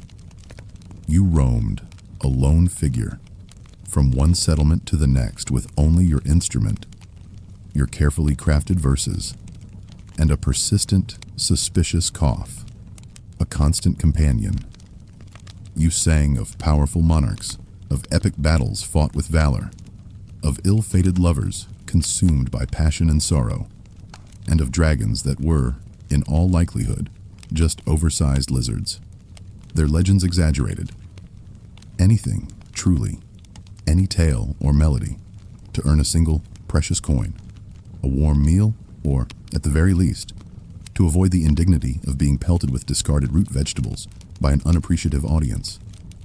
Every engagement, every performance, was distinct, unpredictable. One evening, bathed in the soft, flickering light of torches, you might find yourself serenading nobles within a grand, hushed hall, their attention captivated by your tales. The very next, you could be deftly avoiding inebriated peasants in a smoke-filled tavern, the air thick with merriment and ale, as someone, invariably, would bellow with drunken enthusiasm, Perform the one where the knight is consumed by the dragon, and you would, with a resigned sigh, comply, because that particular gruesome song, to your profound relief, earned you the most bread and ale. Your greatest challenge, however, was not the mere recall of intricate lyrics or complex melodies. It was, rather, navigating the treacherous intricacies of courtly politics, the unspoken rules and hidden rivalries. One ill-chosen remark about the Lord's new, rather flamboyant hairstyle, or a subtle jibe at his hunting prowess, and suddenly you might find yourself, quite literally, becoming the tragic subject of the next execution ballad, your fate sealed by a careless phrase. The boundary between witty, artful satire and treasonous, punishable affront was exceedingly fine, almost imperceptible, and heavily guarded by the sensibilities of those in power. You were also expected to commit historical events to memory, which, in medieval terms, subtly meant whatever the individual compensating you for your performance wished to be considered the definitive truth, regardless of actual facts. Did Sir Godfrey truly triumph in battle, displaying unparalleled courage?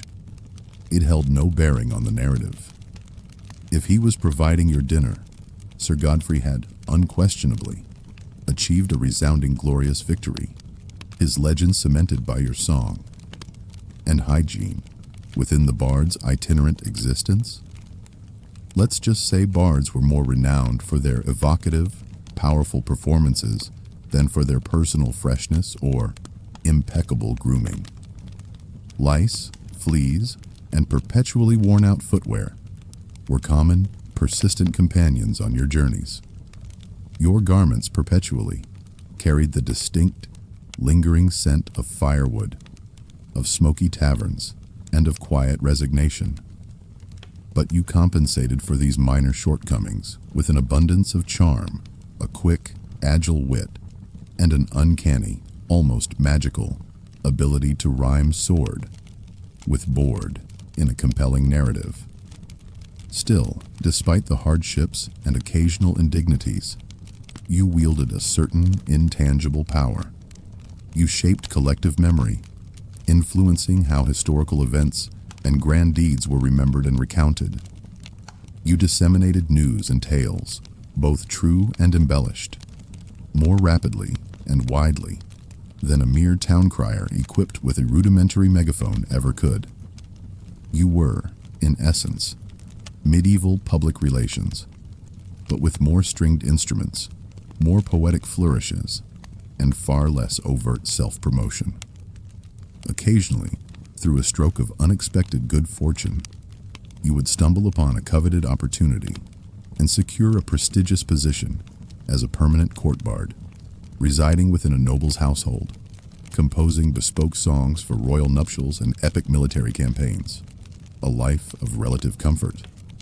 That is, until you, in a moment of playful rebellion, rhymed honor with a less dignified, perhaps even vulgar term, and found yourself, once more, back on the open road, lute in hand. So, yes, the bard's existence was romantic in its abstract concept, a life of artistic expression. In its raw reality, however, it was often frigid, perpetually itchy, and entirely dependent on your unwavering capacity to construct intricate rhyming couplets under considerable, sometimes life-threatening, duress. It commenced with faint, almost imperceptible murmurings, hushed accounts, whispered along trade routes, tales of sails resembling the formidable wings of dragons, of towering warriors with beards like hardened iron, and eyes the chilling color of frozen seas. The Seine, for centuries, had always been a vital, life-giving artery for the grand city of Paris, broad, majestic in its flow, and typically tranquil. But in the foreboding spring of 845, the serene river, with an ominous shift, transformed into a dark, unsettling foretelling of impending doom. The Frankish settlements scattered along the coastline fell silent, one after another, as if swallowed by an invisible force. No familiar sound of church bells echoed through the valleys. No comforting plumes of rising smoke emanated from hearths. Only drifting wreckage, the silent detritus of destruction, and the indelible stain of fresh blood upon the receding tide. When the terrifying tidings, borne on the wind, finally reached the heart of Paris, the pressing question was no longer if the Norsemen would arrive, their presence a certainty, but rather when and precisely how dire the consequences would be this time, what new horrors they would unleash. Yet this was no ordinary, sporadic incursion. This was not merely a disorganized group of opportunistic seafarers seeking a few pieces of gold and some livestock. This was Ragnar Lothbrok. To the Franks, his very name resonated like a thunderclap, piercing through a church roof, a sound of divine wrath. Ragnar, the legendary figure who had once, with unwavering conviction, asserted his direct lineage from Odin himself, claiming divine right. Ragnar, whose formidable offspring would, in the generations to come, later wreak widespread havoc across the continent of Europe, but who, at this very moment in history, was vibrantly alive, possessing a compelling, almost hypnotic presence and an insatiable eagerness for plunder and conquest. With a formidable fleet of 120 longships and over 5,000 seasoned warriors at his command, he did not approach the great city of Paris surreptitiously or in secret. He announced his terrifying presence unequivocally, with a bold, almost arrogant display of power. His dark, imposing sails cast long, ominous shadows upon the riverbanks, stretching like skeletal fingers towards the terrified city. The rhythmic, relentless churning of countless oars stirred the river's sand, a sound like the relentless march of destiny itself, steadily approaching. Every monastery and small village located along the river's winding course was, without mercy, either pillaged clean, set ablaze with consuming flames, or its terrified inhabitants enslaved, their lives irrevocably altered. The Franks, in their desperation, offered their fervent prayers to the heavens. Their king, Charles the Bald, unfortunately, was not present to rally his forces, a conspicuous absence. The Viking chieftain, Ragnar, wasted no time upon his imposing arrival. He immediately initiated a probing assault on the unsuspecting outskirts of Paris, methodically testing the resolve and defensive capabilities of the city's terrified defenders. What he encountered, to his likely amusement, was almost comically feeble. The Frankish response was, lamentably, disorganized, sluggish, and utterly consumed by profound terror. So, Ragnar, sensing weakness, advanced with unwavering determination, laying a direct siege to the very heart of Paris, the island city itself. He meticulously divided his formidable forces, encircling the island from both banks of the winding river, creating an unbreakable cordon. The Seine was now, definitively, his. No vessels, either commercial or military, were permitted to enter. No vessels were allowed to depart. Commerce, the lifeblood of the city, ceased abruptly. Food supplies, vital for survival, dwindled with each passing day. Panic, a cold, creeping dread, spread outward through the populace. Ragnar's seasoned warriors established their encampments on all sides of the besieged city, engaged in games of chance, consumed copious amounts of mead, and meticulously sharpened their formidable blades, all within distinct earshot of the city's walls, their presence a constant, chilling reminder. They understood the waiting game intimately, a silent war of attrition. The longer the siege persisted, the weaker their quarry, the city, would inevitably become. Paris, in its desperation, attempted to resist. Archers were strategically positioned along the bridges, their bows taut. Bells tolled incessantly, a mournful, desperate peal. Priests conducted mass thrice daily, their voices strained, imploring divine intervention, yet seemingly oblivious to the pervasive, almost suffocating, scent of fear that hung heavy in the air. The Franks, in a desperate, ill-fated attempt, tried a counterattack, a sudden sortie from one of the bridges, but it ended in utter devastating failure. Ragnar's cunning men feigned a tactical retreat, a deceptive maneuver, luring the Franks into the vulnerable, open terrain beyond the city's walls, and then, with swift precision, ambushed them. Bodies, mangled and broken, drifted back to the city, swollen and tragically lifeless, carried by the slow current of the Seine, a grim message. Ragnar, ever the dramatist, ever seeking to maximize the psychological impact, escalated the situation with chilling brutality. He captured dozens of Frankish soldiers during a skirmish, their faces etched with terror. Instead of holding them for valuable ransom, he had them crucified directly on the riverbanks, their suffering a public spectacle. He left their lifeless bodies for all of Paris to witness, a terrifying silent declaration, as if to proclaim, "Your futile supplications mean nothing to me. Your God will not save you." Inside the besieged city walls, starvation began its slow, insidious, and utterly relentless advance. With each passing day, food reserves diminished further, morale fractured into countless pieces, and sickness, unchecked, proliferated with horrifying speed. The populace looked with desperate hope to their king, Charles the Bald, but he was, conspicuously, nowhere to be found, having sought refuge in safety, abandoning his capital to its fate. And Ragnar? He showed no signs of strain, no hint of fatigue. He sat calmly by the fire, honing a fearsome axe, observing the smoke ascend from the very churches he had mercilessly razed, and, with a chilling satisfaction, he smiled. The siege was not merely succeeding.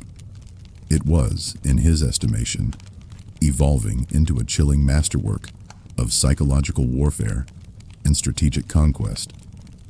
While Paris smoldered under siege and its populace slowly starved, King Charles the Bald was experiencing a profound, almost paralyzing, royal distress, far from the direct danger.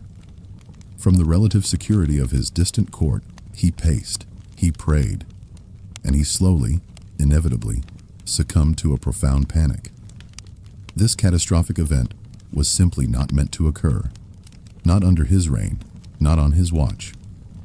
He was a Carolingian monarch, a direct descendant of the legendary Charlemagne, the famed hammer of pagans, a lineage of power and conquest. Yet, here he was, inexplicably outmaneuvered, outwitted, by a pagan pirate with remarkably defined cheekbones and a distinct, almost artistic, fondness for setting things ablaze, for chaos and destruction. Charles, in his moment of crisis, faced numerous compounding challenges. The first, and perhaps most debilitating, was the persistent fragmentation of his kingdom. The sprawling Frankish Empire, a legacy of division and internal strife.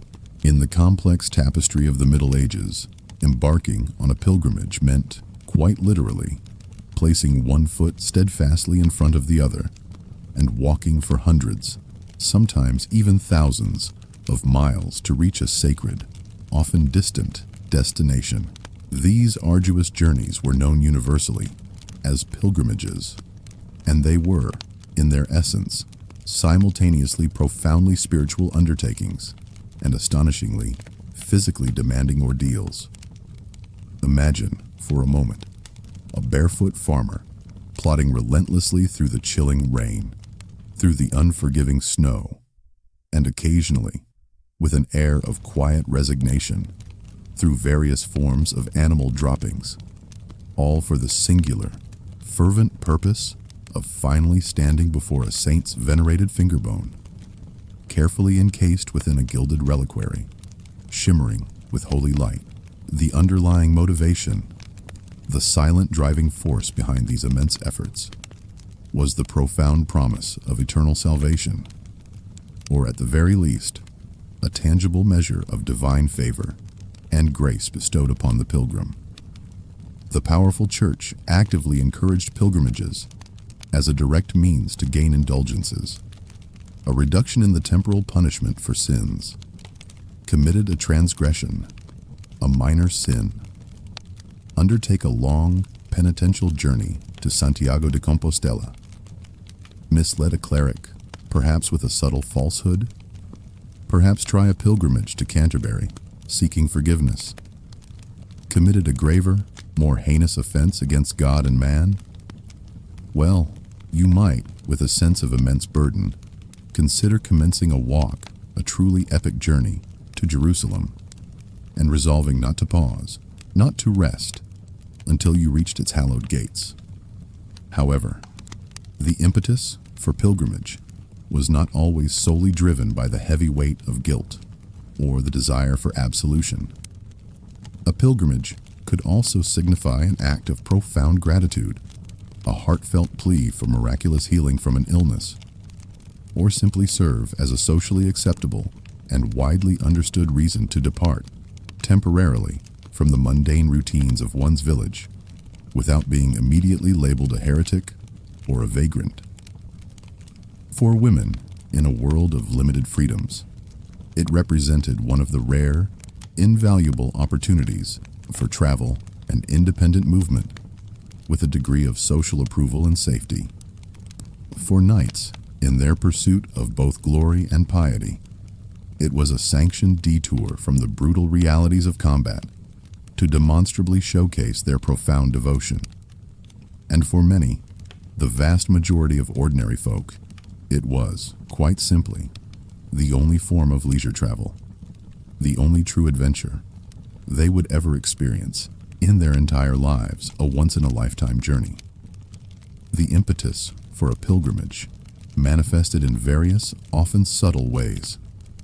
A vivid dream that seemed divinely inspired, a passionate sermon delivered by a charismatic priest, or the gentle, yet undeniably firm encouragement from a local clergyman suggesting, with a knowing look, "You know, divine forgiveness might be more readily granted, my child, if you endure an 800-mile journey with a sore back and no proper footwear, truly testing your faith."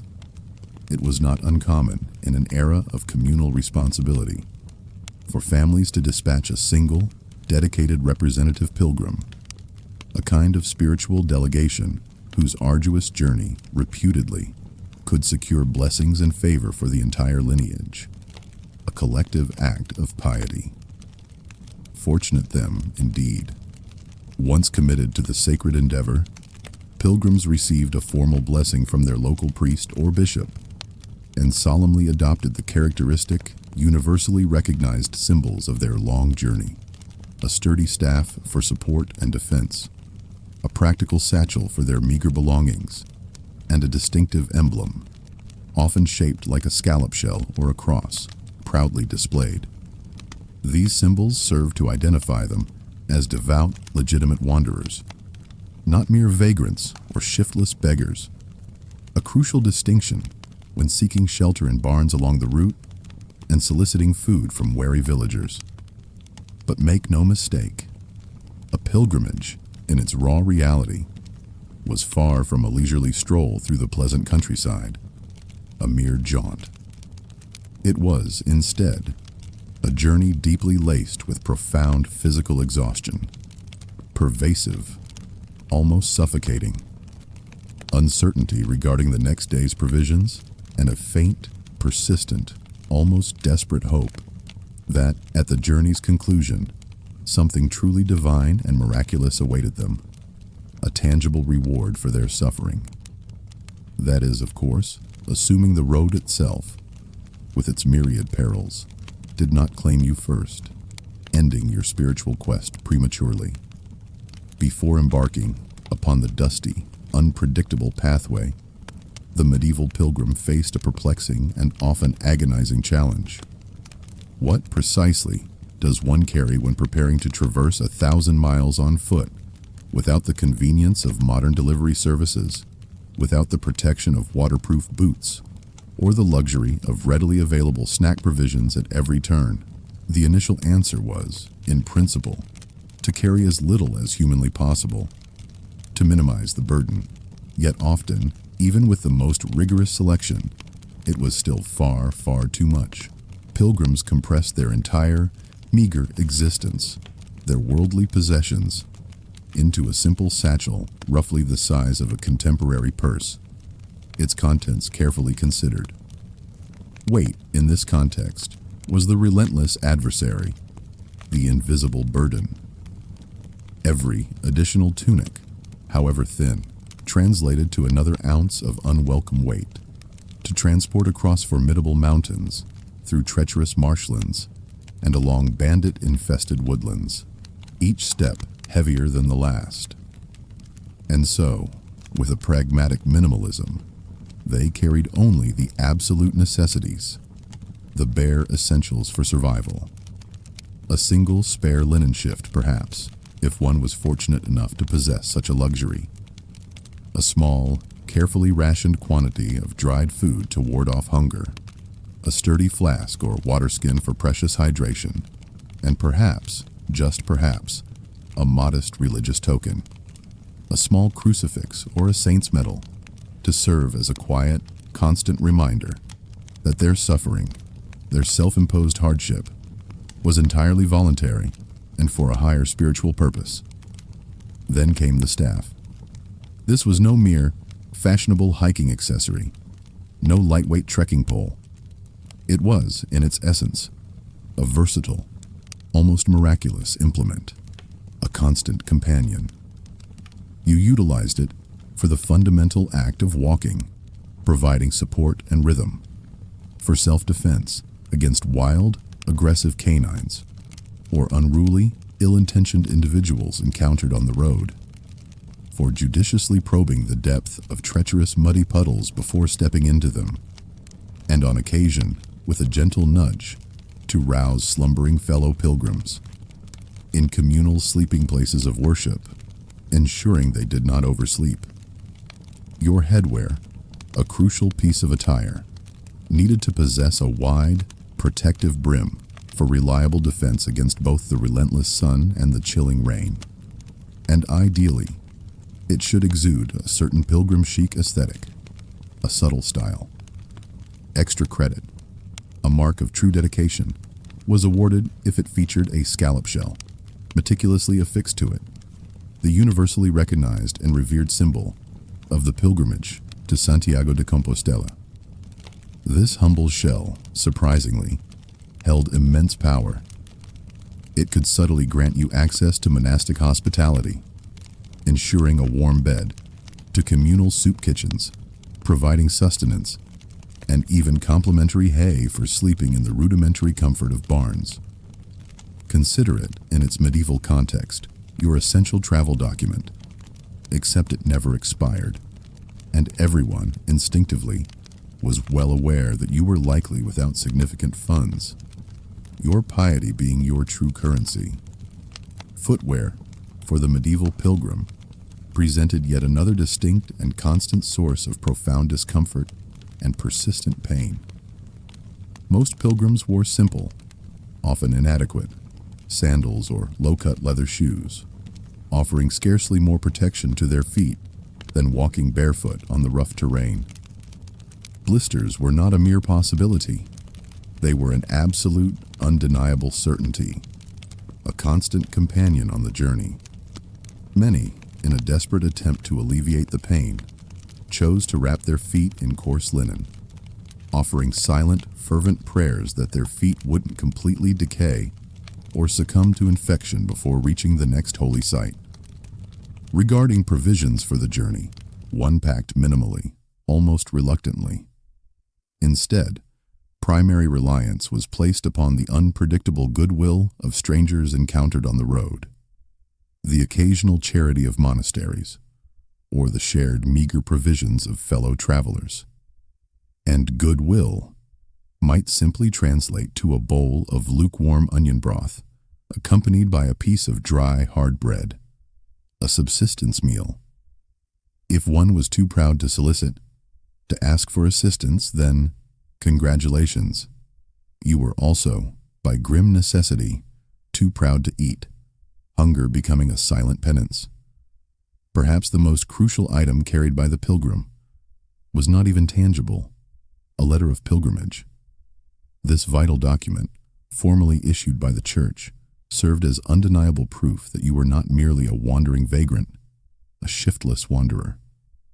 It was your sacred permission slip, your spiritual passport, and without it, you might, with chilling swiftness, find yourself confined in a jail cell, rather than approaching the revered gates of heaven.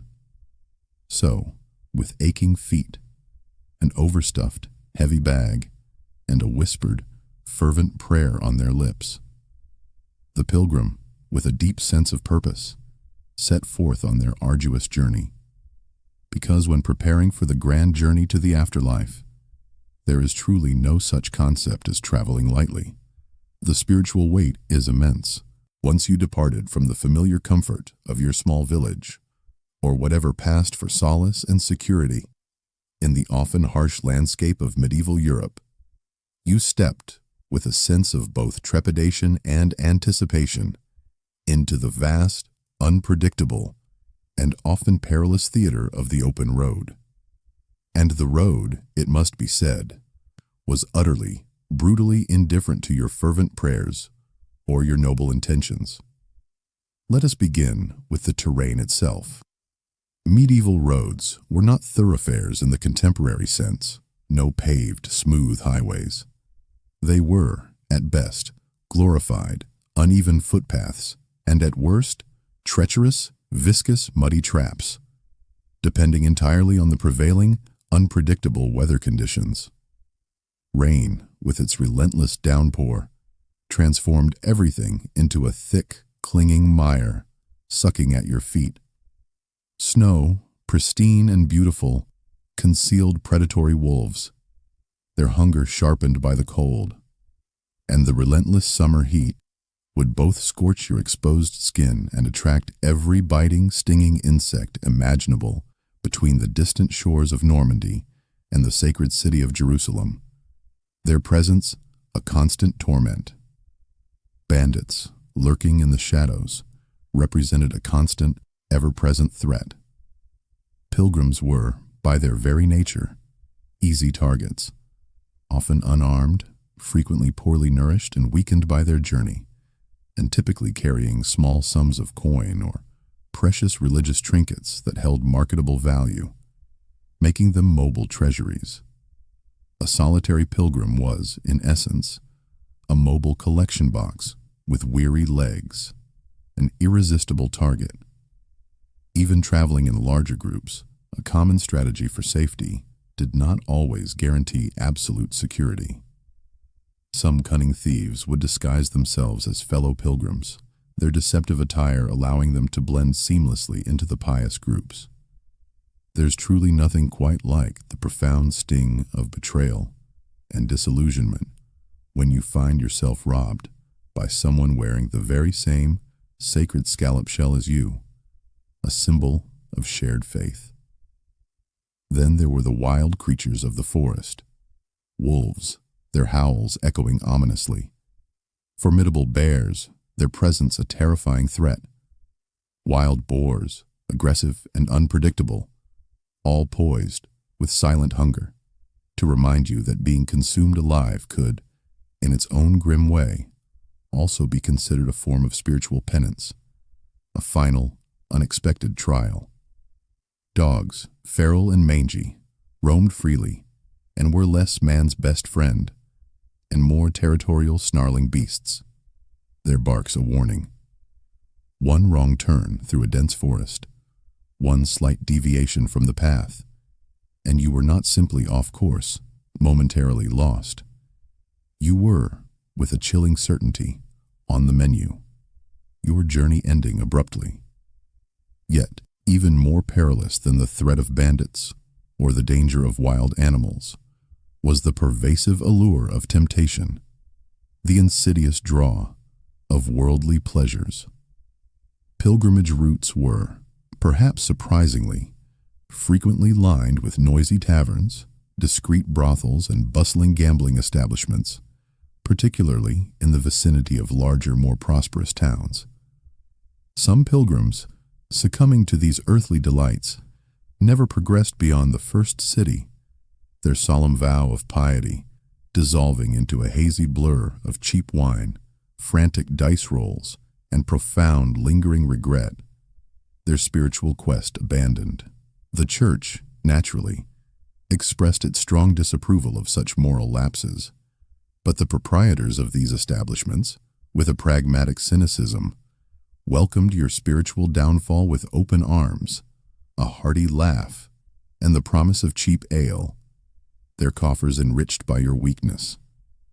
Even your fellow travelers, those with whom you shared the road, could at times prove problematic. There were cunning tricksters, opportunistic hangers-on, and self-proclaimed prophets delivering peculiar, often nonsensical revelations in exchange for a warm meal and sustenance. Arguments frequently erupted over mundane matters like sleeping arrangements, the correct directions to a particular shrine, and whose personal scent, after weeks on the road, was more offensively potent than the others. You could find yourself halfway to Rome, exhausted and seeking spiritual solace, and suddenly, inexplicably, embroiled in an intense theological debate about the precise nature of the Virgin Mary with a barefoot fisherman from Flanders, his piety as strong as his odor, and yet, somehow, most persevered. The journey, for all its trials, was part endurance trial, a test of physical and mental fortitude, and part spiritual obstacle course, a path to inner purification. Every mile soaked in mud, every distant chilling howl of a wolf, every temptation either courageously resisted or, regrettably, indulged. It all became an intrinsic part of the unfolding narrative, a component of the profound personal sacrifice. For true holiness, they believed, was not acquired within the pristine confines of a grand, towering cathedral, but rather earned, painstakingly, with every blistered, aching step, taken in the mud, every hardship endured.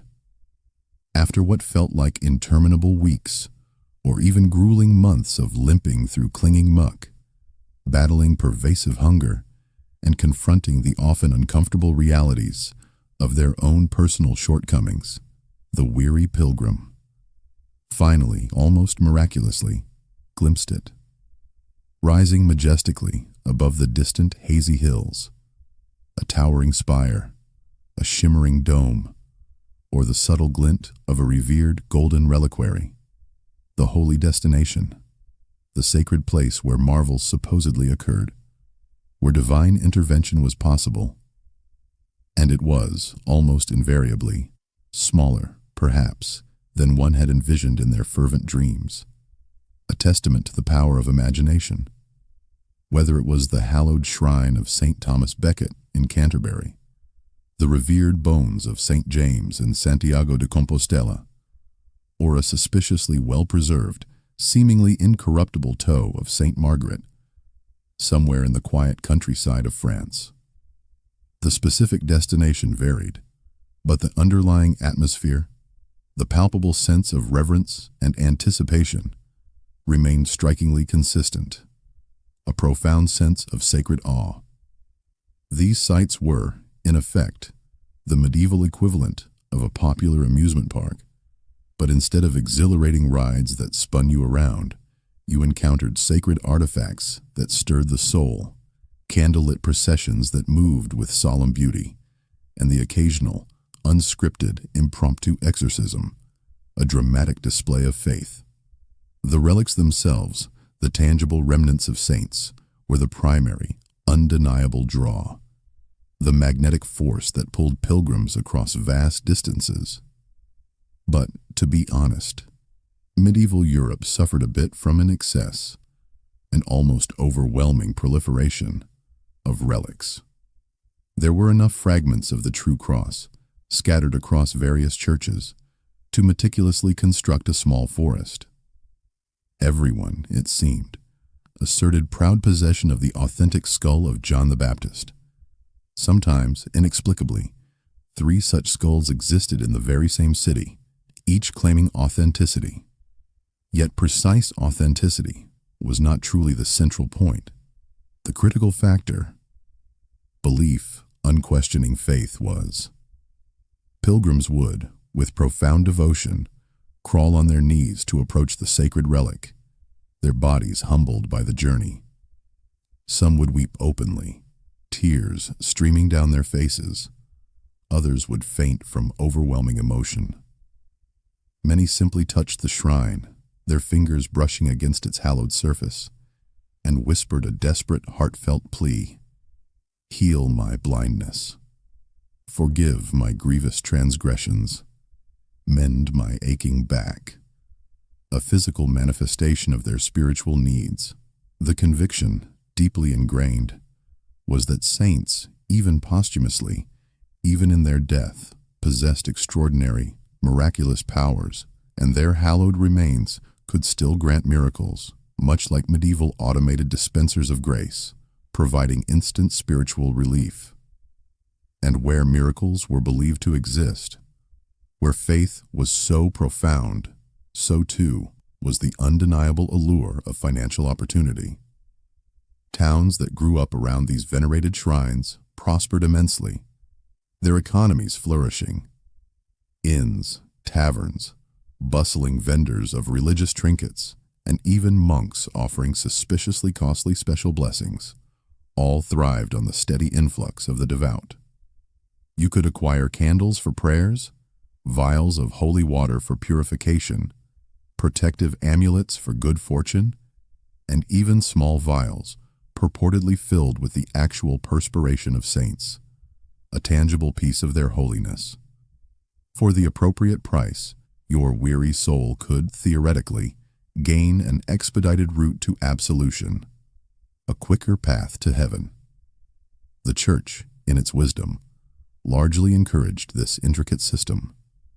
Pilgrimage sites brought immense prestige, significantly increased donations, and ensured a consistent, predictable flow of religious visitors, enriching its coffers and spreading its influence. Entire cathedrals, architectural marvels, were erected solely to house a single digit or a desiccated tunic, a testament to the power of relics. And the more dramatic, the more compelling the tale behind the relic, the larger the throngs of people who would flock to witness its power. Bleeding statues that wept tears of blood? Absolutely. A powerful draw. Incorruptible bodies that defied decay? Without question, a sign of true sanctity. Speaking skulls that offered prophecies? Someone, somewhere, most certainly claimed one, drawing the curious and the faithful. Yet, even amidst the grand spectacle, the commercialization, many pilgrims discovered a profound, deeply personal sense of reverence, a quiet spiritual connection. Standing in the soft, flickering, candlelit silence before a gleaming golden reliquary, after surviving the arduous, challenging journey, felt like arriving at the very threshold of heaven, a moment of divine communion. It may not have appeared grand to an outsider, but to a weary, hopeful soul, that shrine, in its quiet power, was absolutely everything. A pilgrimage, in its medieval context, was not merely a profound spiritual endeavor. It was, quite unequivocally, a substantial economic enterprise, a bustling market in motion. Every single stride a pilgrim took, every step on the dusty road, meant the inevitable exchange of currency. Inns, taverns, diligent blacksmiths, bustling vendors of religious items, and even the numerous beggars who lined the routes, all depended on the steady, predictable influx of the devout for their very livelihoods. And when hundreds, or even thousands of pilgrims funneled through a town each year, their pockets filled with coin, the local economy didn't just passively survive. It vigorously flourished, expanding with each passing season. This undeniable economic reality often led to the emergence of what might be termed the pilgrim trap. A village with a rather unremarkable, perhaps even humble shrine might suddenly and conveniently experience a miraculous vision, a genuine, undeniable miracle, or perhaps, more suspiciously, a goat giving birth with an unmistakable, cross-shaped marking on its side, a dubious sign. The next thing you knew, a small, hastily constructed chapel would appear, candles would be lit, their flames flickering, and someone with opportunistic zeal would be charging a considerable sum for a mere glimpse of a finger bone, supposedly belonging to some obscure saint or other. Its authenticity questionable. Visitors, eager for spiritual solace, would arrive in droves, merchants with their wares would follow in their wake, and the powerful church, ever watchful, would offer its official blessing after collecting a sizable, generous portion of the offerings, ensuring its financial stake. Naturally, the most renowned sites, such as the glorious Santiago de Compostela, evolved organically into massive, bustling pilgrimage hubs, attracting multitudes. Entire industries emerged to cater to their needs. Cloak weavers diligently catered to the dusty, weary traveler, their looms working tirelessly. Cobblers skillfully repaired worn-out shoes, their hammers tapping, and bakers produced vast quantities of dry, durable bread, capable of sustaining one through weeks of hardship, its texture dense and unyielding. You could even find medieval pilgrim guides, individuals who promised both protection and accurate directions for a fee. Sometimes they were legitimate, honest, and truly helpful. At other times, they were simply well-dressed highwaymen, operating under a thin guise of legitimacy, preying on the pious. Merchants sold souvenirs by the overflowing cartload. Small tin badges shaped like the shrine's relic were proudly worn by pilgrims, conspicuously displayed, indicating their completed travels, much like medieval bumper stickers, a silent boast. You could even, for those less committed, purchase counterfeit ones if you were too indolent, too unmotivated, or simply too shrewd to undertake the entire arduous journey yourself. Why risk encountering predatory wolves and debilitating dysentery when you could convincingly simulate the experience with a gleaming tin shell and a persuasive, well-rehearsed fabrication of your journey? Monasteries also played a significant, multifaceted role. Far from being solely places of quiet spiritual retreat, many functioned, quite efficiently, like highly organized hospitality operations, providing essential services. Monks would welcome pilgrims with clean beds and warm bowls of soup, though not, it must be noted, without a suggested, often substantial contribution to their coffers. Some were genuinely benevolent, their charity sincere. Others possessed a keen, almost shrewd understanding of holy pricing, ensuring their own prosperity.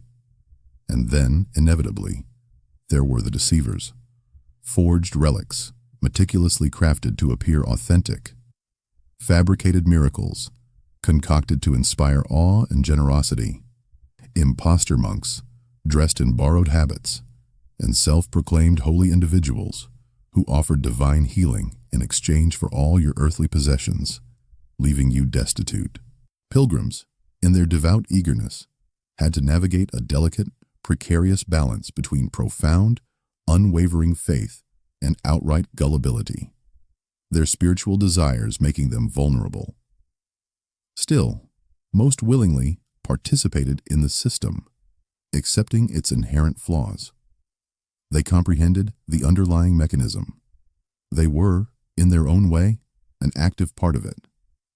And after all, they reasoned, was not their own eternal salvation worth a few coins, a small investment in their spiritual future? Ultimately, the path to heaven might have been paved with sincere prayer, but it was, without question, undoubtedly financed with gleaming silver, a testament to the intersection of faith and commerce. Despite the often solitary, introspective nature of the journey, very few pilgrims embarked upon it entirely alone, especially not for extended distances. Safety in numbers was the prevailing principle, not the rare exception, a pragmatic necessity. Groups formed organically along the route, people from the same small village, tradesmen traveling in the same general direction, or even complete strangers who simply shared a similar, weary gait and a common, unspoken objective.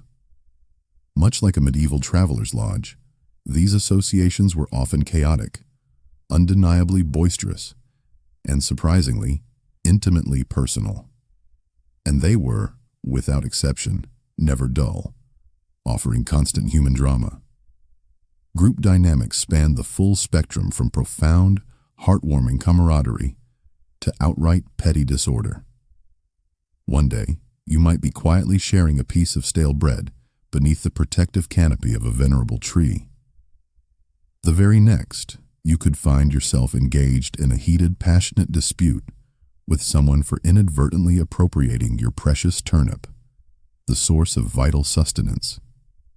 Pilgrims hailed from every stratum of society: haughty nobles, humble peasants, cloistered monks, grieving widows, shrewd merchants, and even hardened criminals, seeking penance for their past misdeeds. What, one might ask, could possibly go wrong with such a diverse, volatile mix of humanity? Language barriers, understandably, did not simplify matters. A German pilgrim might find themselves walking, side by side, alongside an English farmer and a devout Breton nun. The result was often much pointing, frantic gesturing, and occasional, passionate disagreements about who had secured the driest, most sheltered sleeping spot beneath the eaves of a creaky barn. Disputes were commonplace, an inherent part of shared hardship. Arguments over dwindling food supplies, over the appropriate pace of travel, over whose relic badge gleamed more brightly in the morning sun, a subtle competition in piety. Some, in their intense devotion, took solemn vows of silence during their pilgrimage, which proved remarkably helpful until someone inadvertently stumbled over their belongings and, with a sickening crash, shattered a precious flask of holy water. At that precise, unfortunate moment, all vows, however sacred, were swiftly and loudly abandoned. Still, amidst the various squabbles, the petty grievances, a deeper, more profound connection often blossomed. A profound, almost spiritual sense of camaraderie. Sharing a journey fraught with clinging mud, persistent illness, and a subtle, pervasive spiritual apprehension tended to strip people down to their most fundamental raw selves, revealing their true character. You would find yourselves chuckling at the same absurd sights, the shared oddities of the road. You would support each other, offering a steadying hand when sickness, with its debilitating grip, took hold. You would offer prayers together, in unison, when the chilling howls of wolves sounded too near for comfort, a shared plea for protection. You would weep, silently or openly, when a fellow traveler, a companion, tragically succumbed along the arduous route, which, unfortunately, occurred far more frequently than anyone cared to acknowledge. A grim reality of the journey, there were also moments of unexpected joy, fleeting glimpses of pure human connection, spontaneous singing, its melodies echoing on the wind, shared stories exchanged around a crackling, comforting fire, acts of selfless kindness from complete strangers, a proffered loaf of bread, a dry cloak offered against the cold, or a silent, reassuring hand placed gently on a shoulder at a sacred site, a gesture of shared humanity. It was not solely a path of suffering, a relentless trial. Some pilgrims even asserted that the fellowship, the bond forged with fellow travelers, was the most rewarding and enduring aspect of the entire journey, a cherished memory. Many returned home, their spirits enriched, with new acquaintances, with letters from distant lands promising future connections, or with captivating tales of that peculiar Italian individual who could effortlessly juggle gleaming knives while simultaneously reciting psalms, a memorable spectacle. Others quietly parted ways, simply drifting off at a fork in the road, their paths diverging, with a silent nod and a whispered prayer for safe passage. Because on the pilgrim's road, people appeared and vanished like passing clouds in the ever-changing sky, but the journey itself, with its relentless purpose, it always continued onward. Not every pilgrim, it must be acknowledged, embarked upon their sacred journey with purely virtuous intentions. Certainly, many set forth with the most sincere, heartfelt objectives, seeking profound absolution for their sins, hoping for miraculous healing from debilitating ailments, or desiring a genuine new beginning, a fresh start in their spiritual lives. But the medieval world, much like our own contemporary landscape, was replete with profound contradictions, a complex tapestry of human nature. And nowhere did piety and self-importance clash more amusingly, more tellingly, than on the bustling, winding pilgrimage trail.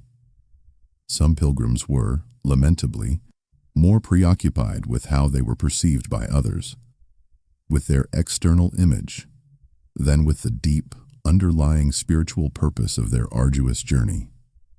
These were the ones who ensured, with boastful enthusiasm, that everyone within earshot was acutely aware of the vast distances they had covered, the immense hardships they had courageously endured, and the remarkable frequency with which they had prayed while subsisting on a single, minuscule piece of moldy bread, a testament to their self-proclaimed piety.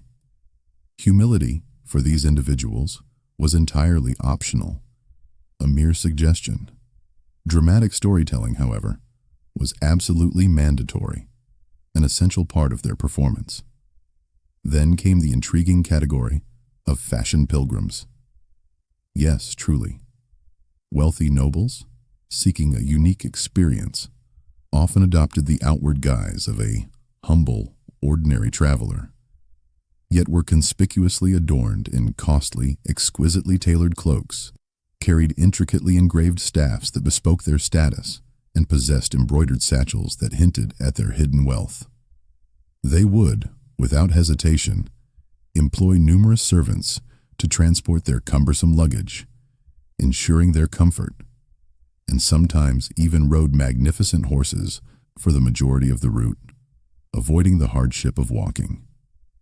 Because nothing, it seems, quite expresses profound spiritual suffering, like the luxurious comfort of a portable feather mattress carried by your retinue.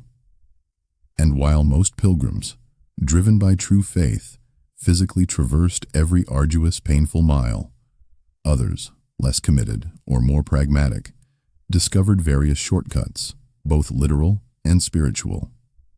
Some would hire comfortable carriages for portions of the journey, riding in ease, or simply compensate others to carry them, alleviating their own burden.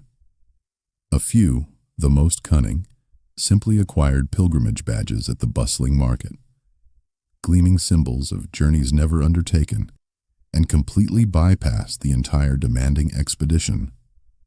Why risk encountering predatory wolves and debilitating dysentery when you could, with a modest investment, feign the entire experience with a gleaming tin shell and a convincing, well-rehearsed fabrication of your supposed travels? However, spiritual deception, in the eyes of the Church, carried its own serious repercussions. The Church, with stern disapproval, frowned upon what it termed false pilgrims, viewing them as a corruption of a sacred act. Some towns, vigilant against such deceit, even stationed vigilant guards on significant pilgrimage routes,